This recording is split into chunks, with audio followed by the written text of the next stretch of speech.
for Smashville. WPRT-FM Pegram, WBUC HD2 Laverne, 102.5 and 106.3 The Game. A Cromwell Media Station.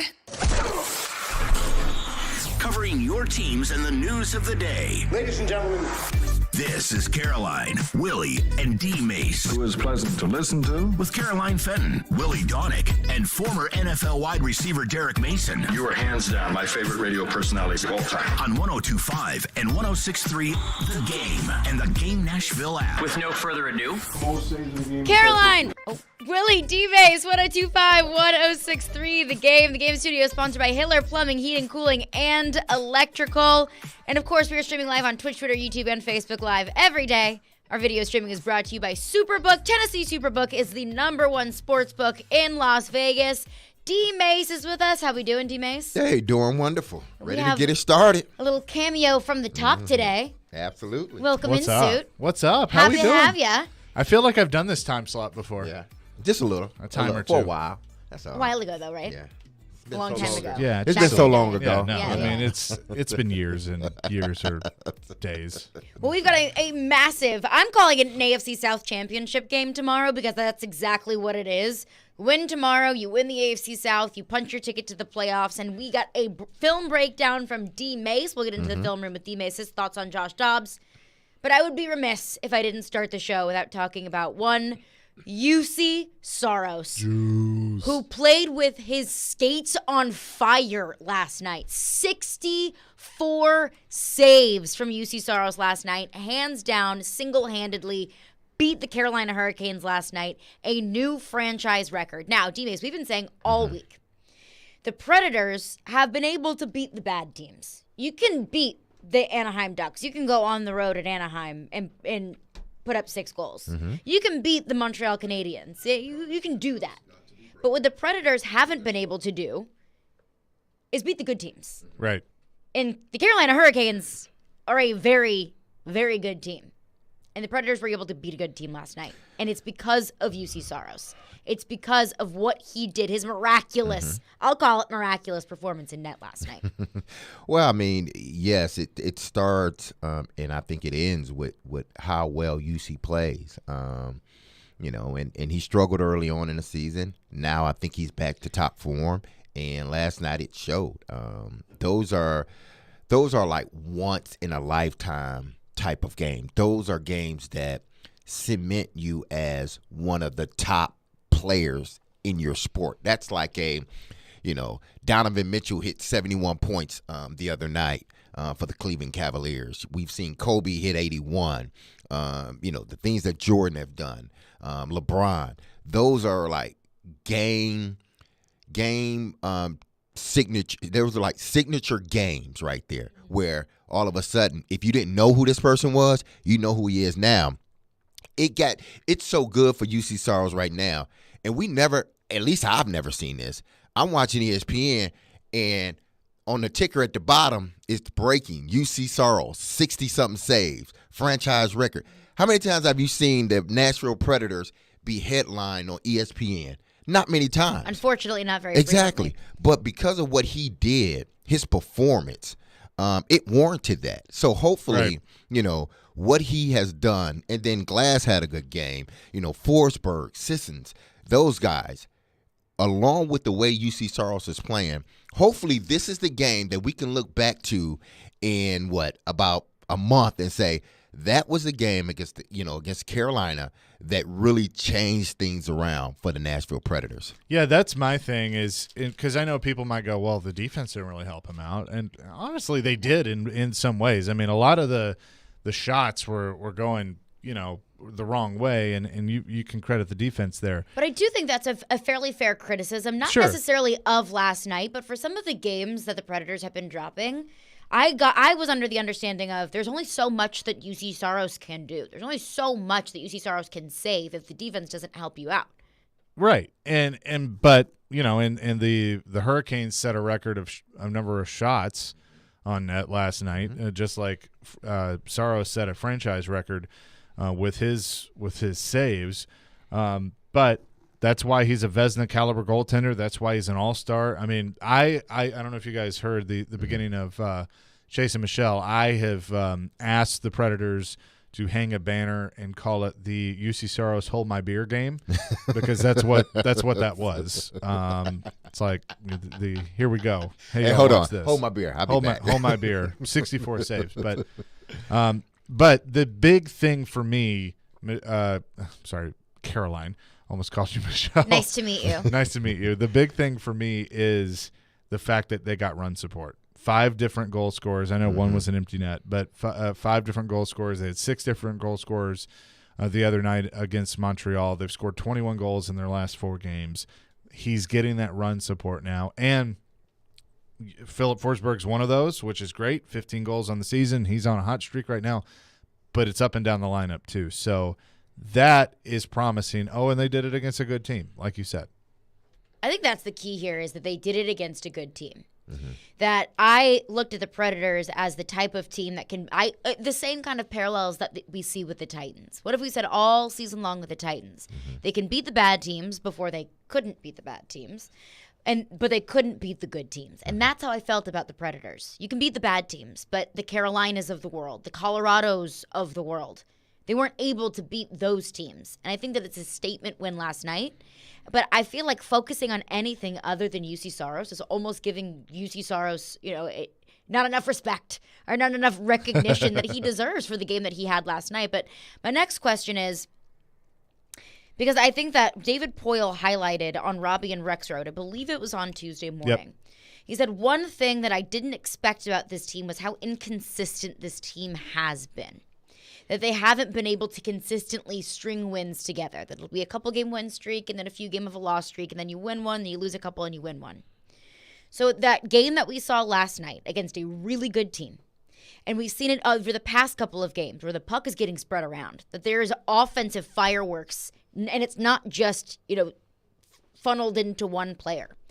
How can you do that consistently? And can this team do this consistently? And can they consistently beat the good teams if they don't have the game from UC Soros like they had last night? Because you're not going to see 64 saves from UC Soros every single night. So can this team, if they don't have, just an absolutely out of his mind, franchise record breaking, recognition around the league kind of game, can this team consistently compete with the Carolinas of the division?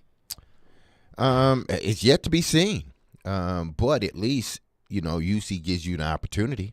At least now you're starting to see this team score goals, because before we were trying to figure out, well, how are they going to get goals? The guys that we were accustomed to seeing scoring goals, they're not scoring goals. And then, the second unit or, third unit, they're not scoring goals either. But now you have your marquee players involved. You have them scoring goals. You have your goalie playing the way that we knew he can play. So I think all of that together, what you hope is it leads to them consistently moving or winning games from here on out. Could they go into a slump? Yeah. Could they lose 2 or 3 games in a row? Absolutely. But if they're showing that, we're winning more, we're having more win streaks than we have in losing streaks, then that shows me that this team is starting to figure it out from that aspect. So I honestly don't see this team going backwards. I only see this team going forward. Now, the thing is, from here on out, can they stay healthy? And can everyone continue to contribute in their own way? Soros is going to have to play another game like this. We know that. But in the midst of that are the guys that we are counting on to score goals. Are they scoring goals? And then are other guys really picking up the slack when they need to? Yeah, and I think for so many years this organization was built on goaltending and was built on Pecorine would win them games and bail them out, and Soros is doing the same way. Now they got to figure out, all right, on those games where he can't, and there's been times where you've seen, Soros not be able to do that, just like Pekka. I mean, there were nights where it's like, hey, I can't be Superman tonight. You got to help me out. Well, your goaltender shouldn't have to be Superman every night. No, and that's my point. Yeah. Is they got to bail him out just as much as he bails them out, and that's what I want to see moving forward. I go back to the run support being there.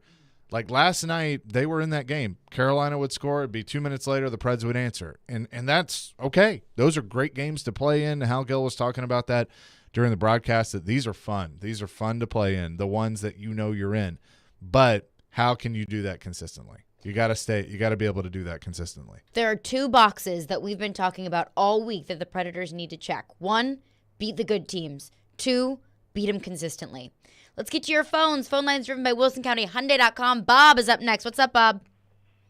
Good morning, guys. I think the Predators have 45 games left. Undeniably, one of their stronger points this year compared to last year is backup goaltending. So with 45 games left, how many games do you think Saros will start? Because obviously you want to ride him as much as you can, but you don't want to tire him out, get him to the point where he's injured. So out of 45 games left, how many do you think the backup goalie will start? Yeah, thanks for your call, Bob. Good question. So I think Lankinen goes tonight, especially after a 64-save night. I would give Saros the night off. They have a back-to-back next week with Toronto and Montreal. I would say that Lankinen probably plays one of those. They have a back-to-back the 16th and 17th with Calgary and Columbus here. I would say you'd see Lankinen there. So there's 3. Basically any back-to-back, but they have no back-to-backs. Or yes, they do. They have 1 back-to-back in February.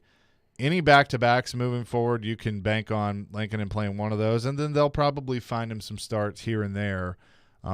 They typically have a schedule that they try to stick to. There's several back-to-backs that they'll play in March. So, I mean, out of 45, off the top of my head, if you give Lankinen maybe 8 to 10 more, that's probably maybe more than that. It's hard for me to put an actual numerical value on it because I think hard towards to the end gauge, of the too. season is so situational. Because Very let's true. say the Predators go on this, miraculous run, like similar to how they did a couple years ago where they started the season kind of slow and then in the second half of the season just got red hot. So if the Predators are in a position where they feel comfortable and they can sit UC Saros for a couple of games, then they'll do it. But if the Predators get to a point where they are in a neck-and-neck situation and it is either make the playoffs or don't make the playoffs, then you're going to have to put your starting goaltender in there at some point. We'll cross that bridge when we get to it. There's still half the season left. Sure. But I think it gets to a certain point where it may be situational, and it may get to the point where this franchise has to make up their minds about where they want the direction of this team to go, either in the postseason or coming up in next season as well. Chaser. Yeah. Thanks for joining us. Thanks for having me. Appreciate it. Great to have you in this time slot again. I know. It's good. It's been so long. Off to do suit duties. All right, go have fun being the suit. 615-737-1025 is our phone number. We'll continue to get back into your thoughts, but coming up next, let's get into the film room. D-Mase's film breakdown of Josh Dobbs. We'll get into that coming up next. Caroline, Willy, D-Mase, 1025, 1063, The Game. 185! Every team needs a quarterback. 185! That's why we have Hasselbeck, bootleg, rollout, toss, touchdown! Tim. ESPN NFL analyst Tim Hasselbeck gives his expertise on all things NFL. How that team is built, I think there's a lot to like about them. Every Tuesday at noon, Tim with Caroline, Willy, and D-Mase. Presented by Red Spirit and Wine in Bellevue on 102.5 and 106.3 The Game and the Game Nashville app. All right, add this to your New Year's resolutions. Win money in 2023 with Superbook Sports. Superbook has over 3 decades of sports wagering experience in Vegas, so you'll get the best odds anywhere as we head into the football playoffs. Plus, you can check out their special odds boosts and promotions over at Superbook.com. I love Superbook. It's very easy to use. It's easy to deposit money. It's easy to withdraw.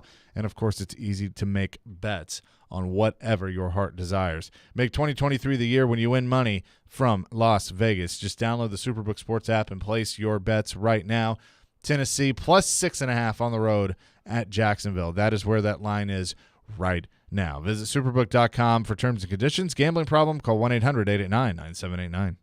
Hey, Robbie Stanley here. One of the things I love about betting the NFL is that I'm always finding new players or game props that I like. And what's cool about FanDuel Sportsbook is you can combine these props with other bets from the same game to score an even bigger payout. And it's perfect for the Titans and the Jags. I'll go with Derrick Henry as an anytime touchdown scorer. I'll go with the under in the game as a whole. But you can take it any way you want to take it. Same game parlay is just one of the reasons I bet with FanDuel. They've got great live betting options, great odds boosts and specials every single day. And there's no feeling like nailing a same game parlay bet. So lock in your bet today on FanDuel Sportsbook. If you're new to FanDuel Sportsbook, sign up today with promo code ROB for your no sweat first bet up to $1,000. Once again, that promo code is ROB. Make every moment more with FanDuel, official sportsbook partner of the NFL. Must be 21 or older and present in Tennessee. First online real money wager only. $10 first deposit required. Bonus issued as non-withdrawable free bets that expire 14 days after receipt. Restrictions apply. See terms at sportsbook.fanduel.com. Got a gambling problem? Call the Tennessee Red Line at 1-800-889-9789. Hey Nashville, TJ Anderson here. With real estate listings, you have to read between the lines. Like waterfront property, more like a mosquito farm. Pride of ownership, they're really proud of the DIY job they did. Seller says sell. Really? I thought they just put it on the market for fun. My team at TJ Anderson Homes of Benchmark Realty is ready to help both home buyers and sellers decode the market. Oh, and if it says don't let this one pass you by, it's probably on wheels. Google TJ Anderson Homes, read our reviews, and see why we are referred for a reason. TJ Anderson Homes of Benchmark Realty, 615-432-2919. Want to kick off the new year without any credit card debt? If that sounds good to you, you can do it with Loan Pronto's Express Equity line of credit. Wipe out all those credit card bills right now. Hey, Willy Donick here. Rates are down, and it's a great move to get on more solid financial footing for the new year. You don't have to do a full home refi. You can tap a portion of the equity you have and enjoy a rate that's a whole lot less than what the banks charge on credit cards. With Loan Pronto's Express Equity credit line, you can close in 7 to 10 days. You can access up to 95% of your home's equity. Use that money to pay off those high-interest credit card loans of any type. Credit cards, personal loans, car loans, whatever. Consolidate everything into one easy payment. Even if you did a whole total refi last year, you can tap the equity with this fast, easy program and keep your main loan intact. Call Loan Pronto, 615-499-5780. That's 615-499-5780, or go to loanpronto.com. Equal housing lender, NMLS 1661781, subject to lender approval. Curation CBD, a Pick-10 company, offers high-quality, lab-tested CBD products curated for life for both you and your pet. Hi, I'm Adam Intihar, also known as the Dog Father of Nashville. Curation 600 milligram CBD roll-on really helps me get through my training days. Applying it in the morning and again at night helps me take bites from dogs like Zulu or go on adventures with dogs like Lieutenant Dan. Curation is awesome. Discover the full range of Curation products online at CurationCompany.com. Anyone want to tell me what happened? Did you miss any of today's show? It's okay. It's fine. Don't worry. Subscribe to the Caroline, Willy, and D-Mase podcast on Apple, Spotify, and other podcast platforms, or by going to thegamenashville.com. All right, I'll give it a shot. Having some fun in the midday. Okay, that's really fun. This is Caroline, Willy, and D-Mase. It's a good source of energy because it's live. On 102.5 and 106.3 The Game and the Game Nashville app. Like, what kind of things did you hear or information did you get about Dobbs before he came in, and what have you learned about him in his time here? I think he's got a calming presence. I think he's, he's got a nice, confident calmness to him. Seemed like he came over on the sidelines, communicated well with the players, communicated well with Todd and Pat and Malik, about what he saw. I saw him communicate with the receivers afterwards, and an intelligent player. It's been really, it's been nice having him around and working with him and getting to know him. I've really always admired him from afar, his career and, what he's done. There you go. That was Mike Vrabel on Titans quarterback Josh Dobbs, which still feels kind of weird to say. But Mike Vrabel talks about his confidence, his leadership, his intelligence, And I never questioned any of those things about Josh Dobbs. I mean, he is a rocket scientist, one, so I think intelligence is not something that is lacking with Josh Dobbs. But in terms of his leadership and his confidence, that's something that ever since the Titans acquired him, I think we all knew that. And even talking with Bob Shoop, who was a defensive coordinator at Tennessee when Josh Dobbs was a starting quarterback at Tennessee, Bob Shoop told me, he said, Josh Dobbs isn't, I'm not going to go as far as to say he's a 1 in a million player, but he says he's pretty darn close to it just because of the presence that he brings into a locker room. He calls it the Josh Dobbs effect. That Josh Dobbs walks into a room, walks into the locker room, walks into the huddle, and immediately elevates everyone else around him. So those qualities, kind of the uncoachable qualities, the intangible qualities that Josh Dobbs does have, that's not anything that I ever questioned. But what I do want to know, D-Mase, is what can he do on the field? I know what he can do off the field. I know the leadership and the confidence that he can bring. You broke down the tape of Josh Dobbs in his first start in the league last week against the Cowboys. Biggest things that stood out to you? His first start was okay. He did some really good things, and he did some things that, he can't do in this game against the Jaguars, or the Jaguars. Jags. Was the Jags. We call them the Jags. He had one interception in the game, but honestly, it should have been 2 or 3. He had one. Obviously, the interception, he's trying to make a play happen, get outside the pocket. On that particular play, I think it was second, third quarter. If he rolls out to the left instead of to the right, Michael Parsons was coming in. If he rolls out to the left instead of the right, then he has more of a throwing window to the slot receiver, but he rolls out to the right, condenses the field, and he tries to make a play. He overthrows, he underthrows it, trying to get it to his receiver, and the defensive back gets an interception. He was trying to make a play. I get it. I understand it. But I think in that situation, you got to just throw the ball, or either run it or throw the ball away, because you can't have that when you're playing against the Jacksonville Jaguars. And to me, that's all about getting reps and being under center enough and knowing in those situations, listen, I got to throw the ball away. I cannot, give the defense the football in this situation. I got to throw it away. He didn't. He tried to make a play, interception. There was one on a goal where they were on the 6-yard line. He gets rushed from Michael Parsons, and he tries to throw a ball into 3. Basically it was 3 guys covering 1. You can't do that. You got to throw the ball away or eat it or take the sack. You're still in field goal range. Take the sack. That was another situation where if he has more starts, he understands that, and he throws it out the back of the end zone. Some good things he did. He did a lot of really good things. He gets outside the pocket, and he never stops looking down the field. That's one thing. You didn't see that from Malik Willis. When Malik got out of the pocket, he was looking to run. He looked a little antsy. With Joshua Dobbs, when he gets out of the pocket, he's looking to still throw the football. He's not running. Only reason he's running because he can't find anyone. His last resort is to run. His first inclination is to throw the football, not run. And that's good with the veteran quarterback. Why? Because you still give guys opportunity to catch the football. I thought he held on to the football a little bit too long at times inside the pocket. I thought there were a few situations where he stared the receiver down against a better defense. I think against a defense that knows more of your tendencies, you're not going to be able to get those passes. Just like the pass to Racey McMath. That was a good pass, but he still stared the receiver down. If that's a better safety, that safety gets over.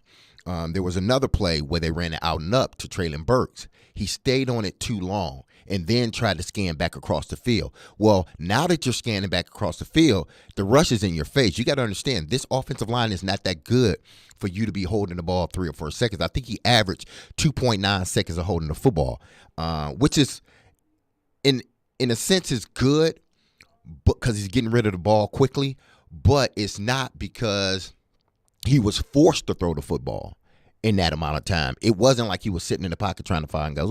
He was forced to throw the football because of the pass rush.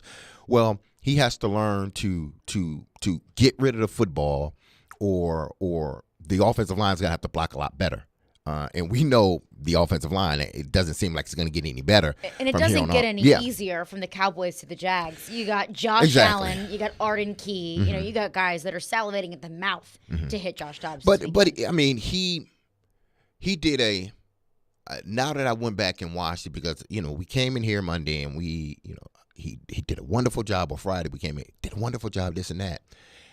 From the surface, yes, he did do a great job. But then once you start really, watching the film, it was okay. It can get better. You expected it to be okay. But now you expect, after being in the system 2 full weeks, going on 3, that it should be more than okay. Now you should get rid of the ball a little bit quicker. Now you should know how to read that defense, or know not to stare down a receiver, because you're playing against a much better defense on the back end, not necessarily up front. So he's going to have to take care of the ball. He can't, in this game, try to make a play when there's not a play there to make. He has to throw it away, or, basically eat it, take the sack, whatever it is, live to play another down. And I think last week he was still trying to figure it out, still trying to fill everything out. I think this week should be a lot better. And then Downey needs to help him more. Do more of the rollouts. I think he excels at that, because he has a two-way go. Either I can run it or I can throw it. Do more of that. Get Chig in the game more. There was a portion of that game where they were using a guy, what's Radar? What is it? Radar? Kevin Rader. Yeah, Kevin Rader. Kevin Rader was in the game more than Chigakonkwo. Why is that? Yeah, the lack of Chig usage is a question of mine. And if you have a quarterback that is just learning the system, you gotta make sure you have your playmakers in there. You can't expect him to go out and do a job and one of his playmakers are sitting on the sideline for 3 or 4 series. You can't do that. You got to have your playmakers in the game. And, they didn't do that for whatever reason. But Joshua Dobbs, he completed just above 50% of his passes. You want him to be in the 60, 65 range, and if, higher if that can happen. But you always want him to be in that 65% range of completing passes. He only completed, I think, 52% of his passes. And his first half was better than his second half. His first half, I think he ended the first half with nearly 200 yards. The second half, he didn't fare as well. I think because Dallas started to adjust some things. The Titans couldn't run the football, so now he's forced to pass the football. And they figured out and they adjusted to what he was doing. They were, listen, we're not giving him anything deep. We're going to allow our rush to get to him, and we're going to play sound, fundamental defense. And when they did that, he was holding on to the football, trying to look for a deep play, and then have to come back down and at times either dump it off to the running back, Hooper, or throwing the ball away, or taking unnecessary sacks. And that's the importance of getting up early, or at least getting points on the board early, is don't make him have to sit back and have to lob the ball 40, 50 yards downfield and have to make those big chunk plays. Like Mike Vrabel says, stay on schedule, and then you're not going to have to ask Josh Dobbs to play hero ball. Yeah, I don't think I'm not going to say he can't play hero ball, but this roster is not built for him to play hero ball. Even with Derrick Henry in the backfield, this offensive line isn't good. But I think it's okay to say that he can't play hero ball. I don't think Ryan Tannehill can. No, but I think Ryan Tannehill, because he knows the offense a lot better, because he knows he has a rapport with the receivers and the tight ends, it's a little bit, even though you don't want him to have to do it, it's a little bit easier. I feel more confident that Tannehill can do it because he's been in the system than Dobbs just coming in the system and having to play hero ball. When the Titans are forced to pass the football, they're not good. We know what the Titans ask of Ryan Tannehill. We know what the Titans asked of Malik Willis. What are they going to ask from Josh Dobbs? We'll get back into the film room with D-Mase coming up next. Plus, of course, your calls, your texts, 615-737-1025. Caroline, Willy, D-Mase, 1025, 1063, The Game. This is Colton Sissons, and this is Smashville. Feeds now, Sissons coming onto the left circle, and Colton Sissons puts it in the net. This is the flagship of the Nashville Predators radio network. ESPN 1025, The Game. Hey, Robbie Stanley here. One of the things I love about betting the NFL is that I'm always finding new players or game props that I like. And what's cool about FanDuel Sportsbook is you can combine these props with other bets from the same game to score an even bigger payout. And it's perfect for the Titans and the Jags. I'll go with Derrick Henry as an anytime touchdown scorer. I'll go with the under in the game as a whole. But you can take it any way you want to take it. Same game parlay is just one of the reasons I bet with FanDuel. They've got great live betting options, great odds boosts and specials every single day. And there's no feeling like nailing a same game parlay bet. So lock in your bet today on FanDuel Sportsbook. If you're new to FanDuel Sportsbook, sign up today with promo code ROB for your no-sweat first bet up to $1,000. Once again, that promo code is ROB. Make every moment more with FanDuel, official sportsbook partner of the NFL. Must be 21 or older and present in Tennessee. First online real money wager only. $10 first deposit required. Bonus issued is non-withdrawable free bets that expire 14 days after receipt. Restrictions apply. See terms at sportsbook.fanduel.com. Got a gambling problem? Call the Tennessee Red Line at 1-800-889-9789. Boom Boss Craft Pizza and Tap House invites you to join them for this year's college football bowl games and playoff action. Georgia, Michigan, TCU, or Ohio State, who will be the last one standing? Boom Boss has countless big screen TVs and the biggest video wall in Nashville at their East Nashville location. So watch it all go down and enjoy their 2-time award-winning Best Pizza in America, featured on the Food Network and 100% crafted for you. Wash it all down with their award-winning happy hour with $2 Boom Brews and select domestic pints. Boom Boss Craft Pizza and Tap House in East Nashville, 1003 Russell Street. Pizza, beer, sports. See you there, Nashville. Attention all fire and safety line experts. Middle Tennessee's fastest growing fire protection company is looking for experienced service technicians, designers, and sprinkler system experts like you. Tired of working for a large corporate employer? Work for a company where you're more than just a number. Jarrett Fire Protection is owned and operated by Nashville natives and wants to invite you to grow with their amazing team. Hi, I'm Jason Jarrett, owner of Jarrett Companies. I'm looking to hire experienced sprinkler experts and will offer a sign-on bonus of up to $5,000 for certified professionals. In addition to our great benefits that include a 401k match, PTO, and top pay with annual bonuses, we will also provide you with the top-of-the-line tools, trucks, and equipment that you need to grow your career. Our customer base is large and business is booming with many opportunities for advancement. Give us a call or go online to jarrettfire.com and apply today to become a member of our family and protect our community. That's JARRETT fire.com. Jarrett Companies, where we are above and beyond industry standards. It's a new year and a new game.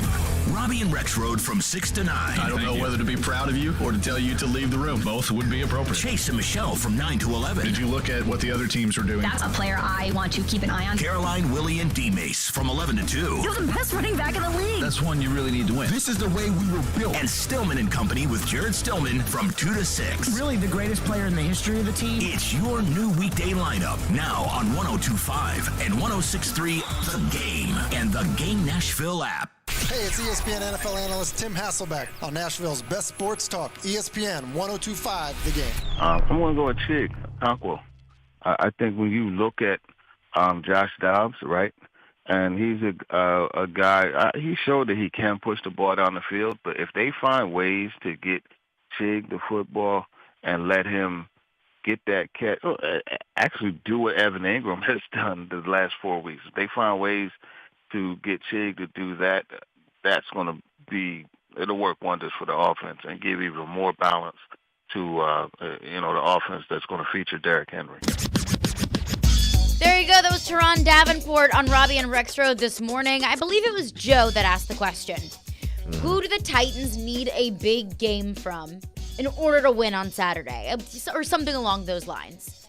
TD says Chig Okonkwo. D-Mase, you said that was one of your biggest takeaways from the play calling standpoint against the Dallas Cowboys, that the ball was going to Raider or to Swaim while Chig Okonkwo was on the sidelines. Yeah, and that's unacceptable. There's no reason why, that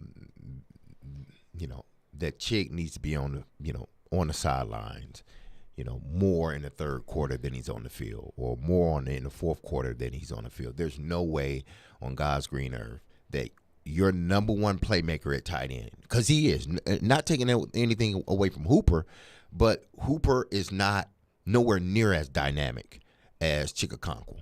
They can do just about anything they want to with Chig. Put him in the backfield, sweeps, everything, tight end, screens, down the field, everything they could do with him. But yet and still you got him on the sideline, standing next to the coaches watching the game while they're struggling to move the ball down the field. I don't get that. I was watching television the other day. It's one of the ESPN channels. And I'm not going to name the coach, but coach got up there and they asked him a question about a particular player. Like, why wasn't he in the game? And the coach said, listen, that was my bad. He should have been in the game. And I need to pay more attention to that. I need to know when my playmakers aren't in the game and when they are. I need to know how many plays they play, basically. And it seems like when those questions are asked about Chigakonkwo or Derrick Henry, they don't want to just say, you know what? You're right. We need to get those players in the game. Why? Because they make plays. There's no reason why Chigakonkwo in certain situations, especially when you need plays to be made, this offense always needs plays to be made, that Chigakonkwo will need to be sitting on the bench. If you don't think he can block as good, well, you know what? Have Hooper be the blocker and Chig be the pass catcher. Hooper's been in the league long enough. He can block. Why are you taking Chig off the field, putting Hooper in, and then Swain and not Rader? That doesn't make any sense to me. And from watching the tape, did you pick up on any of Josh Dobbs' tendencies of who he liked to go to? Maybe if they're calling on RPOs, who he likes to go to. Does he tend to go to the tight end, or does he tend to go more, deep shots downfield to the receiver? Dobbs does a really good job at taking what the defense gives him. Mm-hmm. Now, did he force a few passes? Yes, because he felt he needed to make a play. And sometimes, needing to make a play shouldn't supersede with what is going on in the game. Just throw it away and come back on 3rd and 5 or 3rd and 8 and try to find a way to make a play. He loves throwing the ball, well, at least in that game, to Robert Woods. He loves that quick pass, that open space. He gets it to him quickly and then move the chains. He's looking to throw the ball down the field when an opportunity comes, but he's looking just to move the chains. And that's what Vrabel talks about, staying ahead of the chains. Mm-hmm. We can throw a 5-yard pass, and that's sort of like a glorified run play, but 5-yard pass, you pick up an extra 2, now it's 3rd and 3 or 2nd and 3. That's where Dobbs, he does a good job at keeping them in that space. He's looking to complete passes. He's not always looking for that deep home run shot. If it's there, he's going to take it. If it's not, then he's going to look to throw to that intermediate or that 5-yard check down. I think that's what he did really well, especially in the fourth quarter, where the Dallas defense, they were playing sort of this. They were playing zone, but it was bend, don't break defense. Right. He looked to throw the ball downfield, but then quickly transitioned to, let me just get it out of my hands. Let me throw it to a tight end, or let me throw it to the running back and live to play a 3rd or 2nd and 3 or 2nd and 4, which is more manageable for this offense. And I think, too, Mike Vrabel can say all that he wants about it doesn't matter what quarterback is out there, Ryan Tannehill, Malik Willis, Josh Dobbs. The game plan stays the same. Mm-hmm. And maybe that is the truth. But I still think that no matter what quarterback is out there, they will ask different things of them. With Ryan Tannehill, I think we've seen what the Titans want from Tannehill and what Tannehill can give them. Mm-hmm. 200 to 250 passing yards, a touchdown or two, no turnovers. That to me is like a chef's kiss, tailor-made Ryan Tannehill game. It's not sexy. Mm-hmm. It's not a Patrick Mahomes 350 yards, 3 touchdown kind of game. But it's exactly what the Titans ask of Ryan Tannehill, and it's exactly what Ryan Tannehill can do. On the other hand, I think all the Titans asked Malik Willis was play it safe. Mm-hmm. Don't turn the ball over. Hand the ball off to Derrick Henry. Don't turn the ball over. Don't try and do more. Breathe. Sit back in the pocket. Mm-hmm. Just go through your progressions. Calm down. Just don't make any costly mistakes. What are the Titans going to ask of Josh Dobbs tomorrow? Based off of what you saw in the film. Sort of in the middle of what they would ask Ryan Tannehill to do and what Malik Willis is capable of doing. Let's say what he's capable of doing. Mm-hmm. They want to run the football first and foremost. That's just with the Titans, period. That's this team. Yeah, that's this team. But I think they want to give Dobbs the ability to throw the ball down the field, to give receivers opportunities and tight ends opportunities to make plays in the passing game. But they don't want him to try to force anything. They're going to give him more options than they gave Malik Willis, but yet still knowing that I think that 39 passes last week was just out of necessity for them because they were trying to, I think two reasons they called more pass plays this game. One, obviously because Derrick Henry wasn't in the game and they were not able to run the ball effectively. But I think, too, they really wanted to see how Joshua Dobbs reacted in certain situations. Could he move this team down the field via the pass? Is he making the right decisions? Does he look calm in the huddle? If he has to get outside the pocket, how does he look? Is he trying to force things? Is he taking what the defense gives him?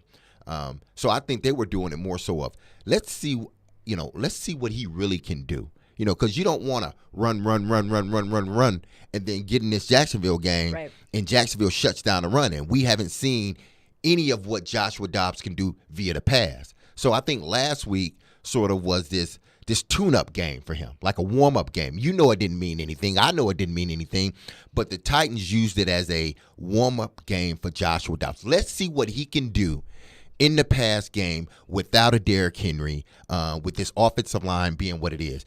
And he did okay. So now having Derrick Henry, now they probably think, okay, we're not going to pass it 39 times, but we feel confident enough that the pass plays we do call, he will be efficient with it. Let's get your thoughts on it. Phone lines driven by WilsonCountyHyundai.com. Herb is up next. Yeah, hello, Derek. I've been wanting to ask you this question for a long time about the third down passing of the Titans.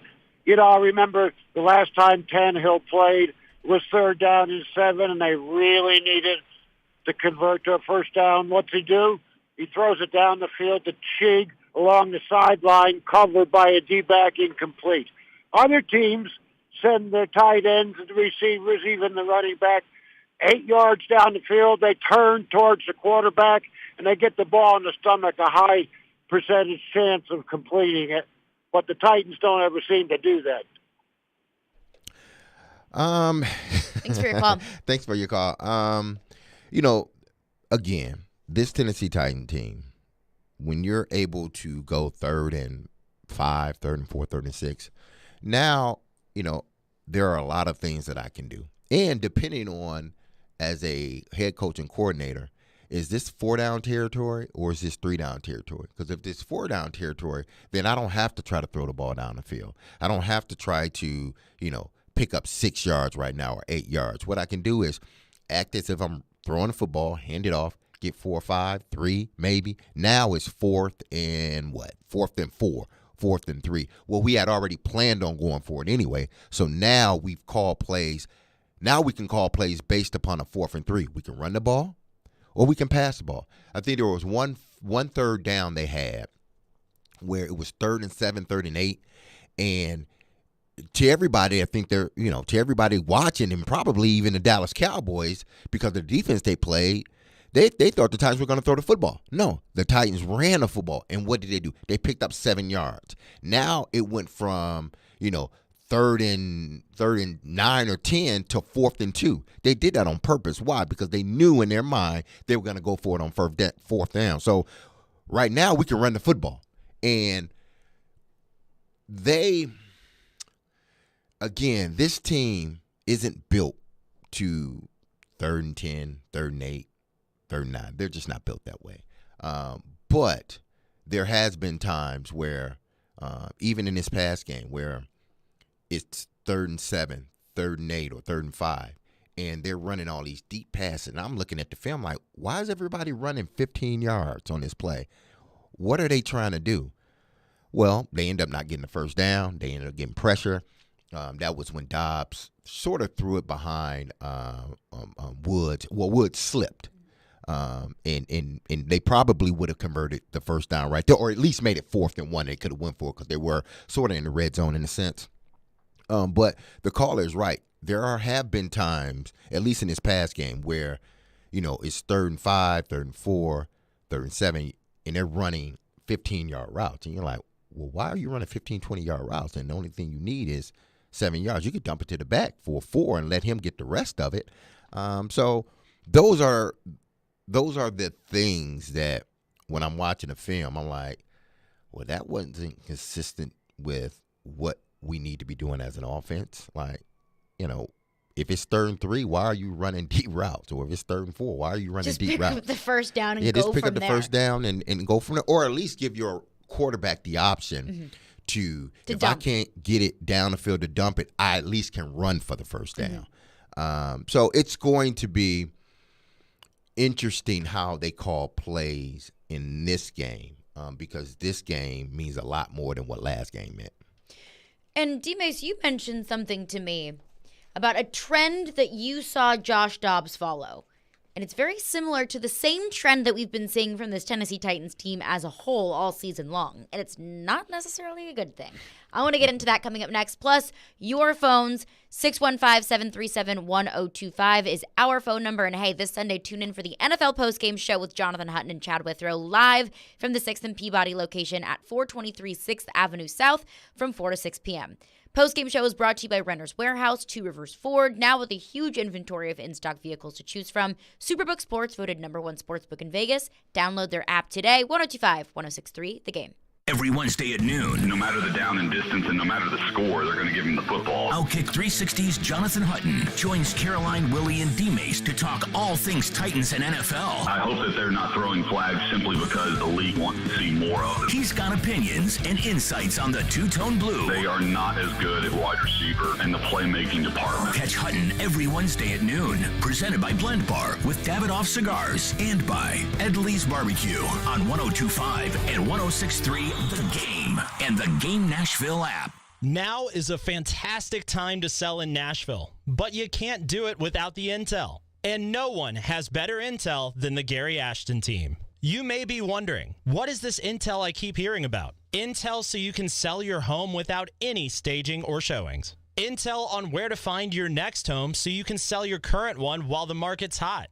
Intel that helps you win the buyer battle and cash in on your home equity now. Everyone else is getting the same information and competing for the same properties. GaryAshton.com gives you the edge with the best real estate intel in Nashville. No one else even comes close. Plus, the Gary Ashton team is the official real estate agent for the Preds. Get the confidence to sell your home and find your dream address without the stress. Call the Gary Ashton team with RE/MAX Advantage today at 615-301-1650 or visit GaryAshton.com.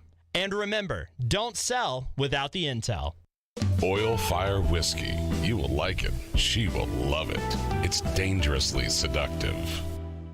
In 1972, a Nashville family business story began when Bill and Beverly Finley founded Volunteer Hose and Gasket. 3 generations have grown the business into the local industry leader supplying just about anything to anybody, from the largest of contractors to your neighbor that mows his own yard. Over 1 million items in stock: belts, belting accessories, gaskets, gauges, hose fittings, hydraulics, industrial hoses, lubricants, sealing products, tubing, fire protection, and more. All at volunteerhose.net. If Volunteer Hose and Gasket doesn't have it, then you probably don't need it. Call them at 615-242-0461.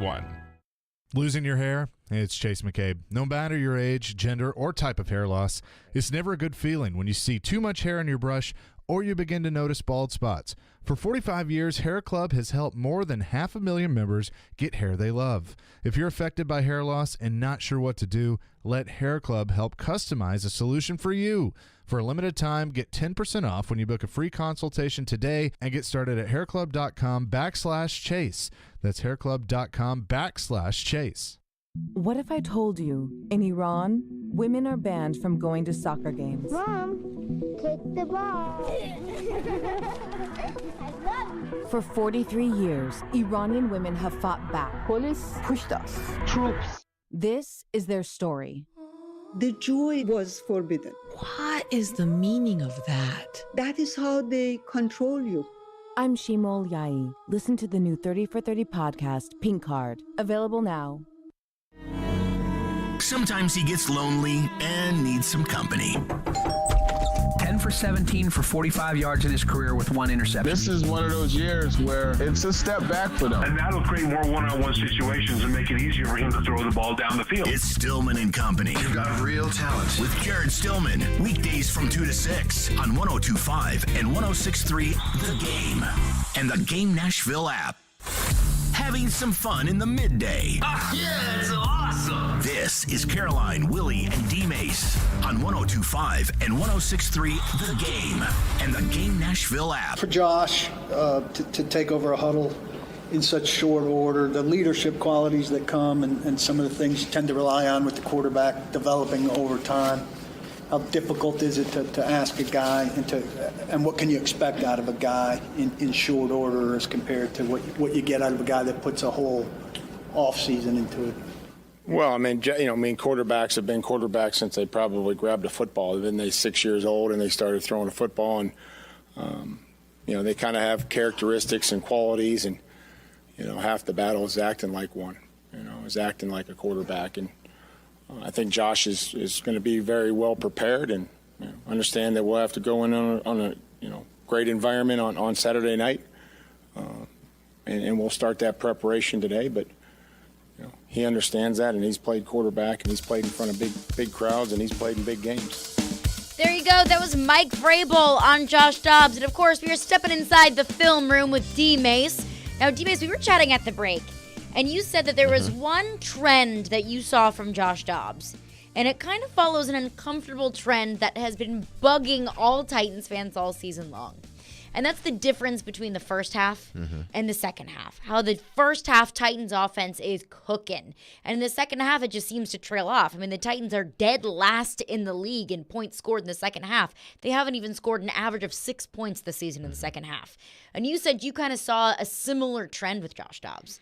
Yeah, so, I don't know if it was as much as Josh Dobbs or if it was the offensive play calling. And that's what I want to say. It's like Chigakonkwo wasn't in the game in a large portion of the second half as well. And I think it was more so in the fourth quarter. But whose decision is that? Exactly. That's the coach's decision, whether it be the tight ends coach or the offensive coordinator or, whatever package he's calling. That's their decision whether to put Chigakonkwo in the game or not. But in the first half, because he ended up with 230-something yards that game. At half, he had like 180-something yards, right around there. So he had the bulk of his yardage in the first half. The second half, that first possession didn't go well for them. The best possession they had in that whole game, besides the last, 40-something seconds or 30-something seconds in the first half, which really wasn't a drive. It was one play to Traylon Burks, and Traylon Burks did the rest, and then they end up kicking a field goal. So I really don't even count that. The best possession they had as a team was the second possession in the third quarter, where it just seemed like everything, that offense was flowing. Everything seemed in sync. He had Burks, he had Hooper, and he hit Woods 3 times, I believe. The third time was for the touchdown to make the lead. I think it was at that point it was 13-23, somewhere around that, 24. So it put them back in the game, just over down over just over 10 points. But after that, it just seemed like they couldn't get anything going. And it seems like that's been the story of the Tennessee Titans, that the first half, it's like, wow, this team is moving. They're clicking. They're doing the things that the fans want them to do. They're doing the things that is good for the offense. They're consistent. They're moving the ball on the field. Second half comes, for some reason, they may have one drive that they do well, but then after that, it's just the whole thing is flat. So is it the players that's out there, or is it the play calling? Which one is it? Because this is a trend that goes all the way back to the first game of the season. Right. This is not something that has just, happened in this 6 or 7 game losing streak. This has been going on since the first game of the season. And what's been consistent throughout this entire season? Not the quarterback, not the offensive line, not the players on the field, but the offensive play caller. Offensive play caller. So, I don't know if that changes. even with, and I know everybody's excited because Derek he's going to be back. This team's from the outside looking in, they're healthy. They're ready to go. But if their second halves don't change, then we're going to get the same thing we've been getting for the last 17 games or 16 games. A team that comes out and hopefully they have a big enough lead in the first half to hold on in the second half. Well, they were not able to do it last game. They were not able to do it the game before that. I don't know if they can do it this game, even with Derrick Henry back in the backfield, Danico Autry and Jeffrey Simmons back, Fulton back, because the defense have done their job. They've always done their job. It's the offense, and nothing's changed on the offense. Nothing at all but the quarterback. And I think that they can.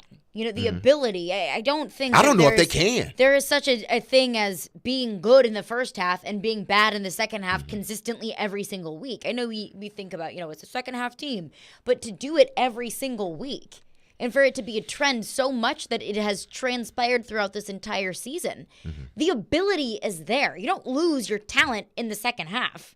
You have the same players out there in the second half than you do in the first half. So how can you be so good in the first half and not good in the second half? And I have to look at the coach, the one who's calling the plays, the one who may or may not be making adjustments at the half, which it seems like they probably aren't. If every other team that they're playing are making these adjustments at the half, but the Titans can't overcome it. Yeah, they can't. One, yes, we can say Downing because I think he's the common denominator in all of this. Yeah. It's no matter who they've changed, quarterback, running back, offensive lineman, it doesn't matter. The common denominator is Downing. So this team has not gotten better in the second half under his watch. Now that's for Mike Vrabel to sort out after the season because he has a hand in this too.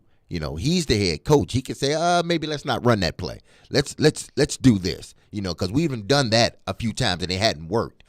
So they're going to have to find a way, even with Derrick Henry in the backfield, because it's the same old offensive line, okay? So regardless if Derrick Henry's in the backfield or not, that offensive line is what it is, and the offensive coordinator is who he has been the last year and a half, 2 years. And Derek with the offensive line doesn't concern me as much because how great has the offensive line really been ever since Derek's been here? Or ever since Derek had his 2,000-yard rushing season and rushing titles? Well, they had, to me, when Derrick Henry was, even though during the beginning of the season, you had Nate Davis there. You had Ben Jones right there. And those were two of your mainstays. Those were basically your anchors. Well, they don't have them no more. So where do you go now? You say, well, he ran behind his offensive line before he can do it again. Well, we saw when Ben Jones is not at the game how they get pushed around. Now, I forgot who's the center now. They just, he hadn't played much either. But when Ben Jones is not playing right next to Nate Davis, this team has trouble running the football. And I don't see it getting any better. They had trouble running a good football against the Dallas Cowboys. Well, we can say, well, it's Hassan Haskins and Chestnut and those guys. I get it. But it's still the same offensive line. They still didn't get those guys no creases to run through or no holes to run through consistently. So you put Derrick Henry back there, they're going to stack the line even more and make it even harder for this offensive line to pick up stunts and blitzes and all that other stuff. So they got to find a way to now have Derrick Henry back to get some plays in the passing game to open that up. Because if not getting plays in the passing game, we're going to see exactly what we saw last week. Penetration. Put the line getting pushed in the backfield. Derrick Henry not having a place to go at. Well, last week it was Hassan Haskins didn't have a place to run. Chestnut didn't have a place to run consistently. We're going to see that again. I don't think people understand and realize is that no matter how good your back is, that if he's not getting consistency up front, it's going to be hard. Derrick Henry went in a slump for 3 games, and what did we do? Point at the offensive line. It's even worse now because you don't have Ben Jones.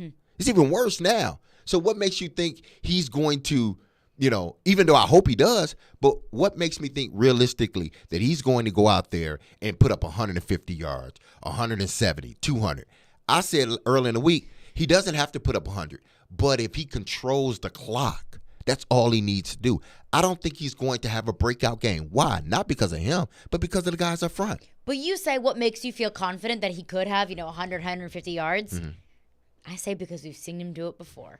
And he's Derrick Henry for a reason. Not with this offensive line, no. But D-Mase, thanks for taking us inside the film room.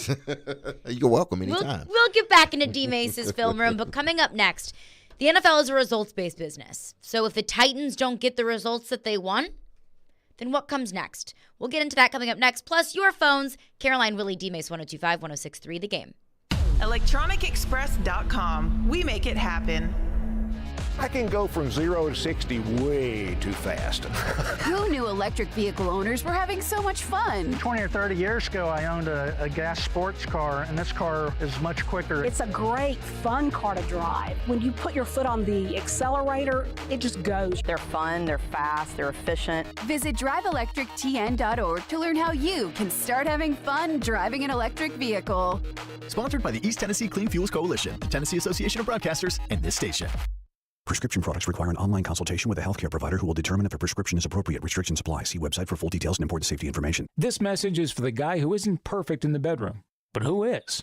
Maybe the issue's getting it up, or keeping it up, or maybe it's finishing too soon. If any of these issues sound familiar to you, don't sweat it. HIMS can help by providing access to effective, affordable treatments for ED and other men's issues. Go to 4hims.com for a free online assessment. And if appropriate, a licensed medical provider will prescribe the treatment best for you, all from the comfort of your home. And the medication is shipped free to your door in discreet packaging. Plus, HIMS gives you unlimited follow-up visits with medical providers.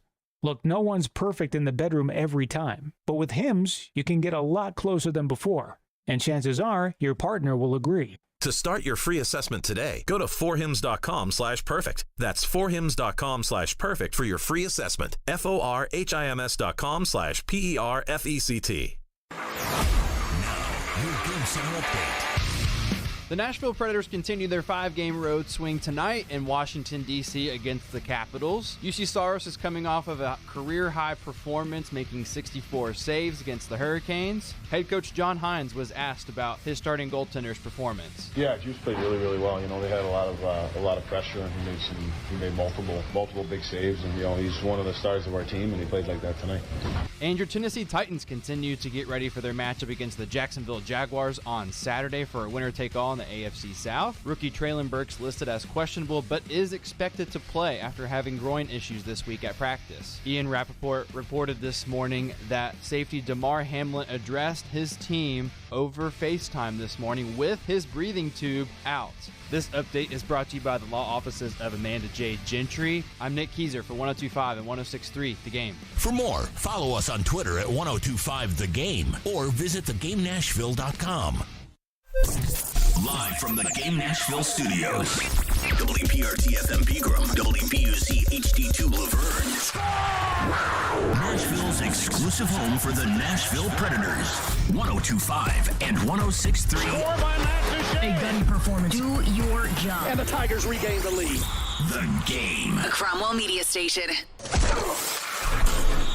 Covering your teams and the news of the day. Ladies and gentlemen, this is Caroline, Willy, and D-Mase. Who is pleasant to listen to. With Caroline Fenton, Willy Donick, and former NFL wide receiver Derek Mason. You are hands down my favorite radio personalities of all time. On 102.5 and 106.3 The Game and the Game Nashville app. With no further ado, Caroline, Willy, D-Mase, 102.5, 106.3 The Game. We are live from the Game studio, sponsored by Hiller Plumbing, Heating, Cooling, and Electrical. We'll get to Ask D-Mase in 30 minutes. So get your calls in, get your texts in, get your questions in for D-Mase. So D-Mase, the NFL is a results-based business. Mm-hmm. And looking at the Titans' season overall, just a few weeks ago, the Titans had a better than 90% chance of winning the division. If you look at the sports books now, Jacksonville is minus 185 to win the division. Mm-hmm. Just a week ago, the Titans were plus 400. Ooh. The Titans at one point were almost minus 200 to win the division. The Titans are now plus 145. The Titans went from being 7-3, going on the road in one of the most difficult stadiums to play in the NFL at Lambeau Field. Got a win on Thursday Night Football, even if it was the crummy, crappy Packers then. It was still the Packers. It was still national TV. Still Aaron Rodgers. And this team was riding high. Mm-hmm. Now the Titans sit at 7-9. Now the Titans, it all comes down to Week 18 to win the division. To say that this has been a monumental downfall ever since that Packers win, I think would be an understatement. That this team went from being the overwhelming favorite to win the division to now holding on by a thread to hopefully win the division against a red-hot Jags team that's on a 4-game winning streak. If the Titans lose tomorrow, they don't win the division, and they miss the playoffs, and also, I mean, they win or lose, they're going to go out with a losing record no matter what. But they'll have a losing record for the first time since John Robinson took over as general manager. So my question for you, D-Mase, and I'll get my thoughts on this. Well, my thought is, somebody needs to be fired if the Titans lose tomorrow. I still think somebody should be fired if the Titans win tomorrow and if the Titans do make the playoffs. That'll be a conversation for a different day. And I never want to call for somebody's job if they didn't do anything yet. Jared and I always had a rule. Nobody ever gets in trouble for something that they didn't do. The Titans haven't lost yet. But I'm speaking hypothetically. So we can come to the show on Monday and we can have it already all laid out. I have it laid out that if the Titans lose tomorrow, I think somebody's job should be in jeopardy. I think somebody should lose their job. I don't think that you should go from having a better than 90% chance of winning the division and then to losing the division and losing 7 games straight.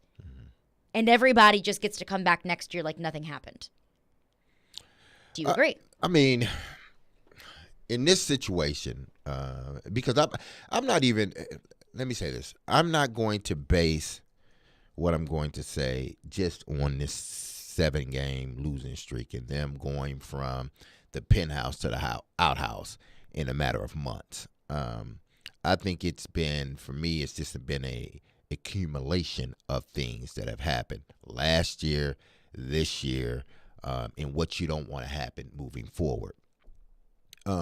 This team for the last year and a half have not had any consistency in the passing game. Well, this year you can say, well, they didn't have A.J. Brown. Well, they had A.J. Brown last year. They had Derrick Henry, a big half of last year at the beginning. Still was the top seed in the AFC. And they still had troubles scoring points. They still had troubles consistently moving the ball down the field and as an offense. So that's not just this year's problem. It was last year's problem too. But the team, for whatever reason, that team was better equipped last year to handle it from a defensive standpoint. This year, they've had a lot of rash of injuries on the defense. So now it's a glaring problem what the offense is not doing. So whether they win or lose this game, if they win this game and go on in the playoffs and say win a game in the playoffs, my thing is there still needs to be change somewhere. You've already made the change with the GM.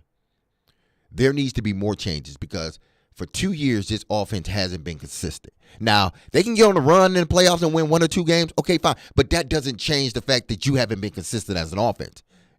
That's like, like anything, like a player in a sense, having 4 horrible seasons and then his contract year, he has this breakout season. It's like, well, I'm not going to pay you based on this season. You need to consistently start doing more. I may not even bring you back. You may have to take that somewhere else because I don't know what you're going to be next season. Well, that's what it has been, in one area particular. The passing game.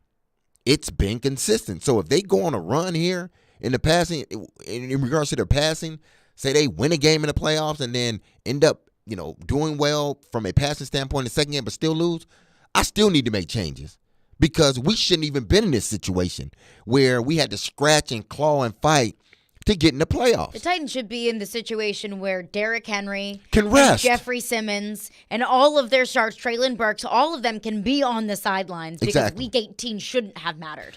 Absolutely. This has been a nightmare scenario since the beginning of the season that Week 18 mattered. And now it's the game. It's a playoff game. It's everything. And it's all because of what has happened in the last 6 weeks. Yeah, so if they, you've already, as an owner, you already set the stage. You already set the precedent. Like, listen, things need to change. Now, I'm going to start with the GM because I can do anything I want to, but I can do this at least. I can get rid of the GM for whatever reason. I may have thought that wasn't the right reason, but she did it. And there are a lot of other people that said, well, maybe you shouldn't have did it at this time. I'm not saying don't find, but maybe you shouldn't have did it at this time. Totally shouldn't have done it at that time. But she's already sent down or sent over a message. Things need to change. I started with the GM. Now it's up to you, Vrabel, because Vrabel's not going anywhere. He's not. What I'm starting now is up to you, Vrabel, to make sure what I see next year on the field is totally different from what I'm seeing today, at least from an offensive standpoint. This offense needs to move, and we need not depend on Derrick Henry 99% of the time because that's what they're doing. I think that you have to start with, and I think this is bare minimum, you have to fire Todd Downing.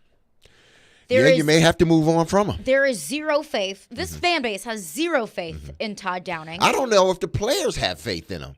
I don't have faith in him. I mean, I've said really from the beginning of the season when we had enough of a sample size for me to kind of get a hang of what Todd Downing's tendencies were. I said I fully believe that Todd Downing goes into every game with a little notepad and a couple of fun plays that he likes to call with little checks next to them. And it'll be, Wildcat, it'll be, trick play with Malik Willis, it'll be whatever. And he'll call those plays at any point in the game just because he's like, oh, this is on my checklist. No rhyme or reason to it. So I just need to check it off. I felt from the very beginning that Todd Downing calls plays like he's playing Madden for the first time. I hope that's not the case. And is I looking really at do. Coaching suggestions, and it's like, okay, that one. And he just calls it for no rhyme or reason because it makes no sense within the context of the game. I don't think Todd Downing has done anything this season to be able to say, hey, I deserve another crack at this. I think you start with Todd Downing, and that's bare minimum. The second thing, I think you have to look at the body of work over the last 2 years and see that the Titans have had more players go on IR for 2 years in a row than any other team in the league. And I don't know who that would be. I don't know who is responsible for that. But I think you have to look into that and start making some changes, either to who it is or to your processes. But whatever it is, something's not right there in terms of whether it's training, strength and conditioning, whether it's the style of play, whatever it is, something's got to change with that. I don't think Mike Vrabel's job is in question. I think that Amy Adams-Strunk made that move between John Robinson and Mike Vrabel, firing John Robinson because she felt comfortable with Mike Vrabel's leadership on this team. I don't think Mike Vrabel deserves to lose his job, but I do think that after this season, if the Titans do lose tomorrow, I think we're all going to be looking at Mike Vrabel like, what did you do to help turn this team around? I think we'll all be looking at Mike Vrabel like, look, we needed to win one game. We went on a 7-game losing streak to end the season. We need more, Mike. I'm not calling for him to be fired by any means. I still think he's one of the top coaches in the league. But I think we're all going to be looking at Mike Vrabel with a few questions and demanding some answers. Yeah, we are. As well as Downing, as well as Pat O'Hara, and anybody else on that offensive side of the ball. Not name the running backs coach. I think everybody else's job you need to closely look at, and evaluate them. Is this the best thing moving forward for this organization? Rob Moore, I think he's behind the 8 ball because of what you chose not to do in signing A.J. Brown. So, him, I would say, listen, he and the running backs coach are the two coaches that are exempt. Everybody else, we got to start seriously evaluating you as a coach on this staff. Not to say that I'm going to fire you or whatnot, but some things need to change. We need to have a different philosophy. Something has to happen in order for this team to be much better. I look at the quarterback position. Ryan Tannehill, it's not like they haven't had anybody, and I could be completely wrong on this. And if I'm wrong, somebody tell me I'm wrong, and I will say it, okay? I will admit it. Have no problem with that. I don't think they've developed any offensive players in this system. I don't. They haven't developed the quarterback the ways they were supposed to have developed them. You look at Woodside, you look at Malik Willis, you look at the guys they drafted, quarterbacks they drafted, because they drafted at least, Marcus, but they drafted at least, 2 or 3 quarterbacks later in the rounds that needed developing, and they never got there. The offensive line, they haven't gotten developed the way they need to. So we got to start looking at these individual coaches and say, are you doing the job? I mean, I'm sure that's what Vrabel will do, and that's what he has to do at the end of the season, because if he comes back at the end of the season and everything is status quo, what you're telling us and what you're telling the fan base, what you're telling Amy and everybody else is that we were good. We're okay. We just need to get healthy. Even when y'all were healthy, you were not consistent as an offense. You didn't scare anybody through the air. You didn't. You scared people running the football, but that's because of Derrick Henry and Derrick Henry alone. You did not do anything in the passing game that made teams fear you for the last 2 years. So if you don't change something in there or redo some things, you're telling the fans, hey, we're good. We're okay. We're good with averaging 18 points a game. We're fine. We're just going to go back to running the football. We're going to let these coaches do what they have been doing the last 2 years, which is not much in regards to the end product after each game. We've talked about it, Caroline. First halves are great. They've been great. Second half, they fall off the map. Don't even show up. Why is that? I don't know. I'm just saying, you lose tomorrow, there's going to be some serious job evaluations, I think, that have to come within that building. Coming up next, we are right to your phones. Get your thoughts on this. If the Titans lose tomorrow, who do you think should get fired? Plus, the Jags have been holding on to a grudge for 20-something years. How will that affect the game tomorrow? We'll get into that all coming up next. Caroline, Willy, D-Mase, 102.5, 106.3, The Game. Bull season is here. Keeps his feet out of a tackle, and it's a race now. Catch all the action right here at 102.5, 106.3 The Game, and 94.9 The Fan. Down the middle, right on the money, touchdown. All the big moments of bowl season are presented by Boomba's Craft Pizza and Tap House, Pizza, Beer, Sports, headquartered in East Nashville, and by Superbook Sports. My goodness, look out. Bowl season is on 102.5 and 106.3 The Game and the Game Nashville app. Hey, it's Joe Rexford here talking FanDuel Sportsbook, my official sportsbook. One of the things I love about the NFL, betting on the NFL, is finding new players, game props I like. Cool thing about FanDuel is you can combine them with other bets on the same inventory, bigger payout.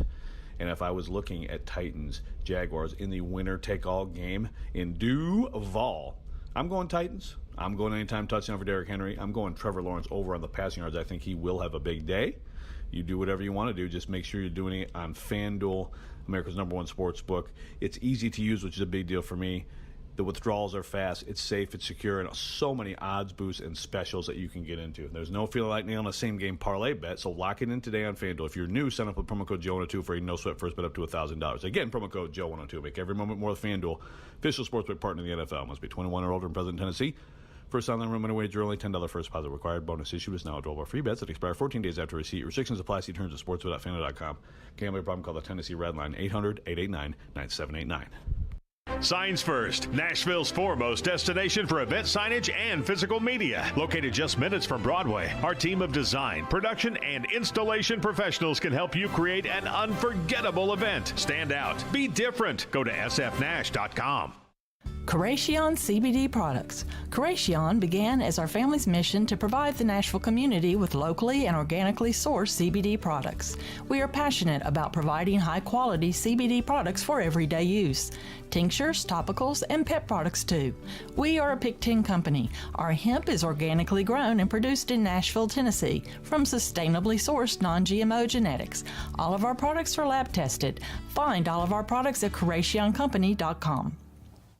Happy New Year and Happy New You from Houston Clinic Orthopedics, conveniently located where you live and work, with various locations in and around the Nashville area. Houston's physicians specialize in spine, joint replacement, knee, hip, upper extremity, and many other orthopedic conditions. At Houston Clinic Orthopedics, they strictly adhere to all CDC guidelines for the patient's and staff safety. To experience world-class orthopedic care and see a list of all Houston physicians and specialties, visit their website at tn.houston.com and book your appointment online today.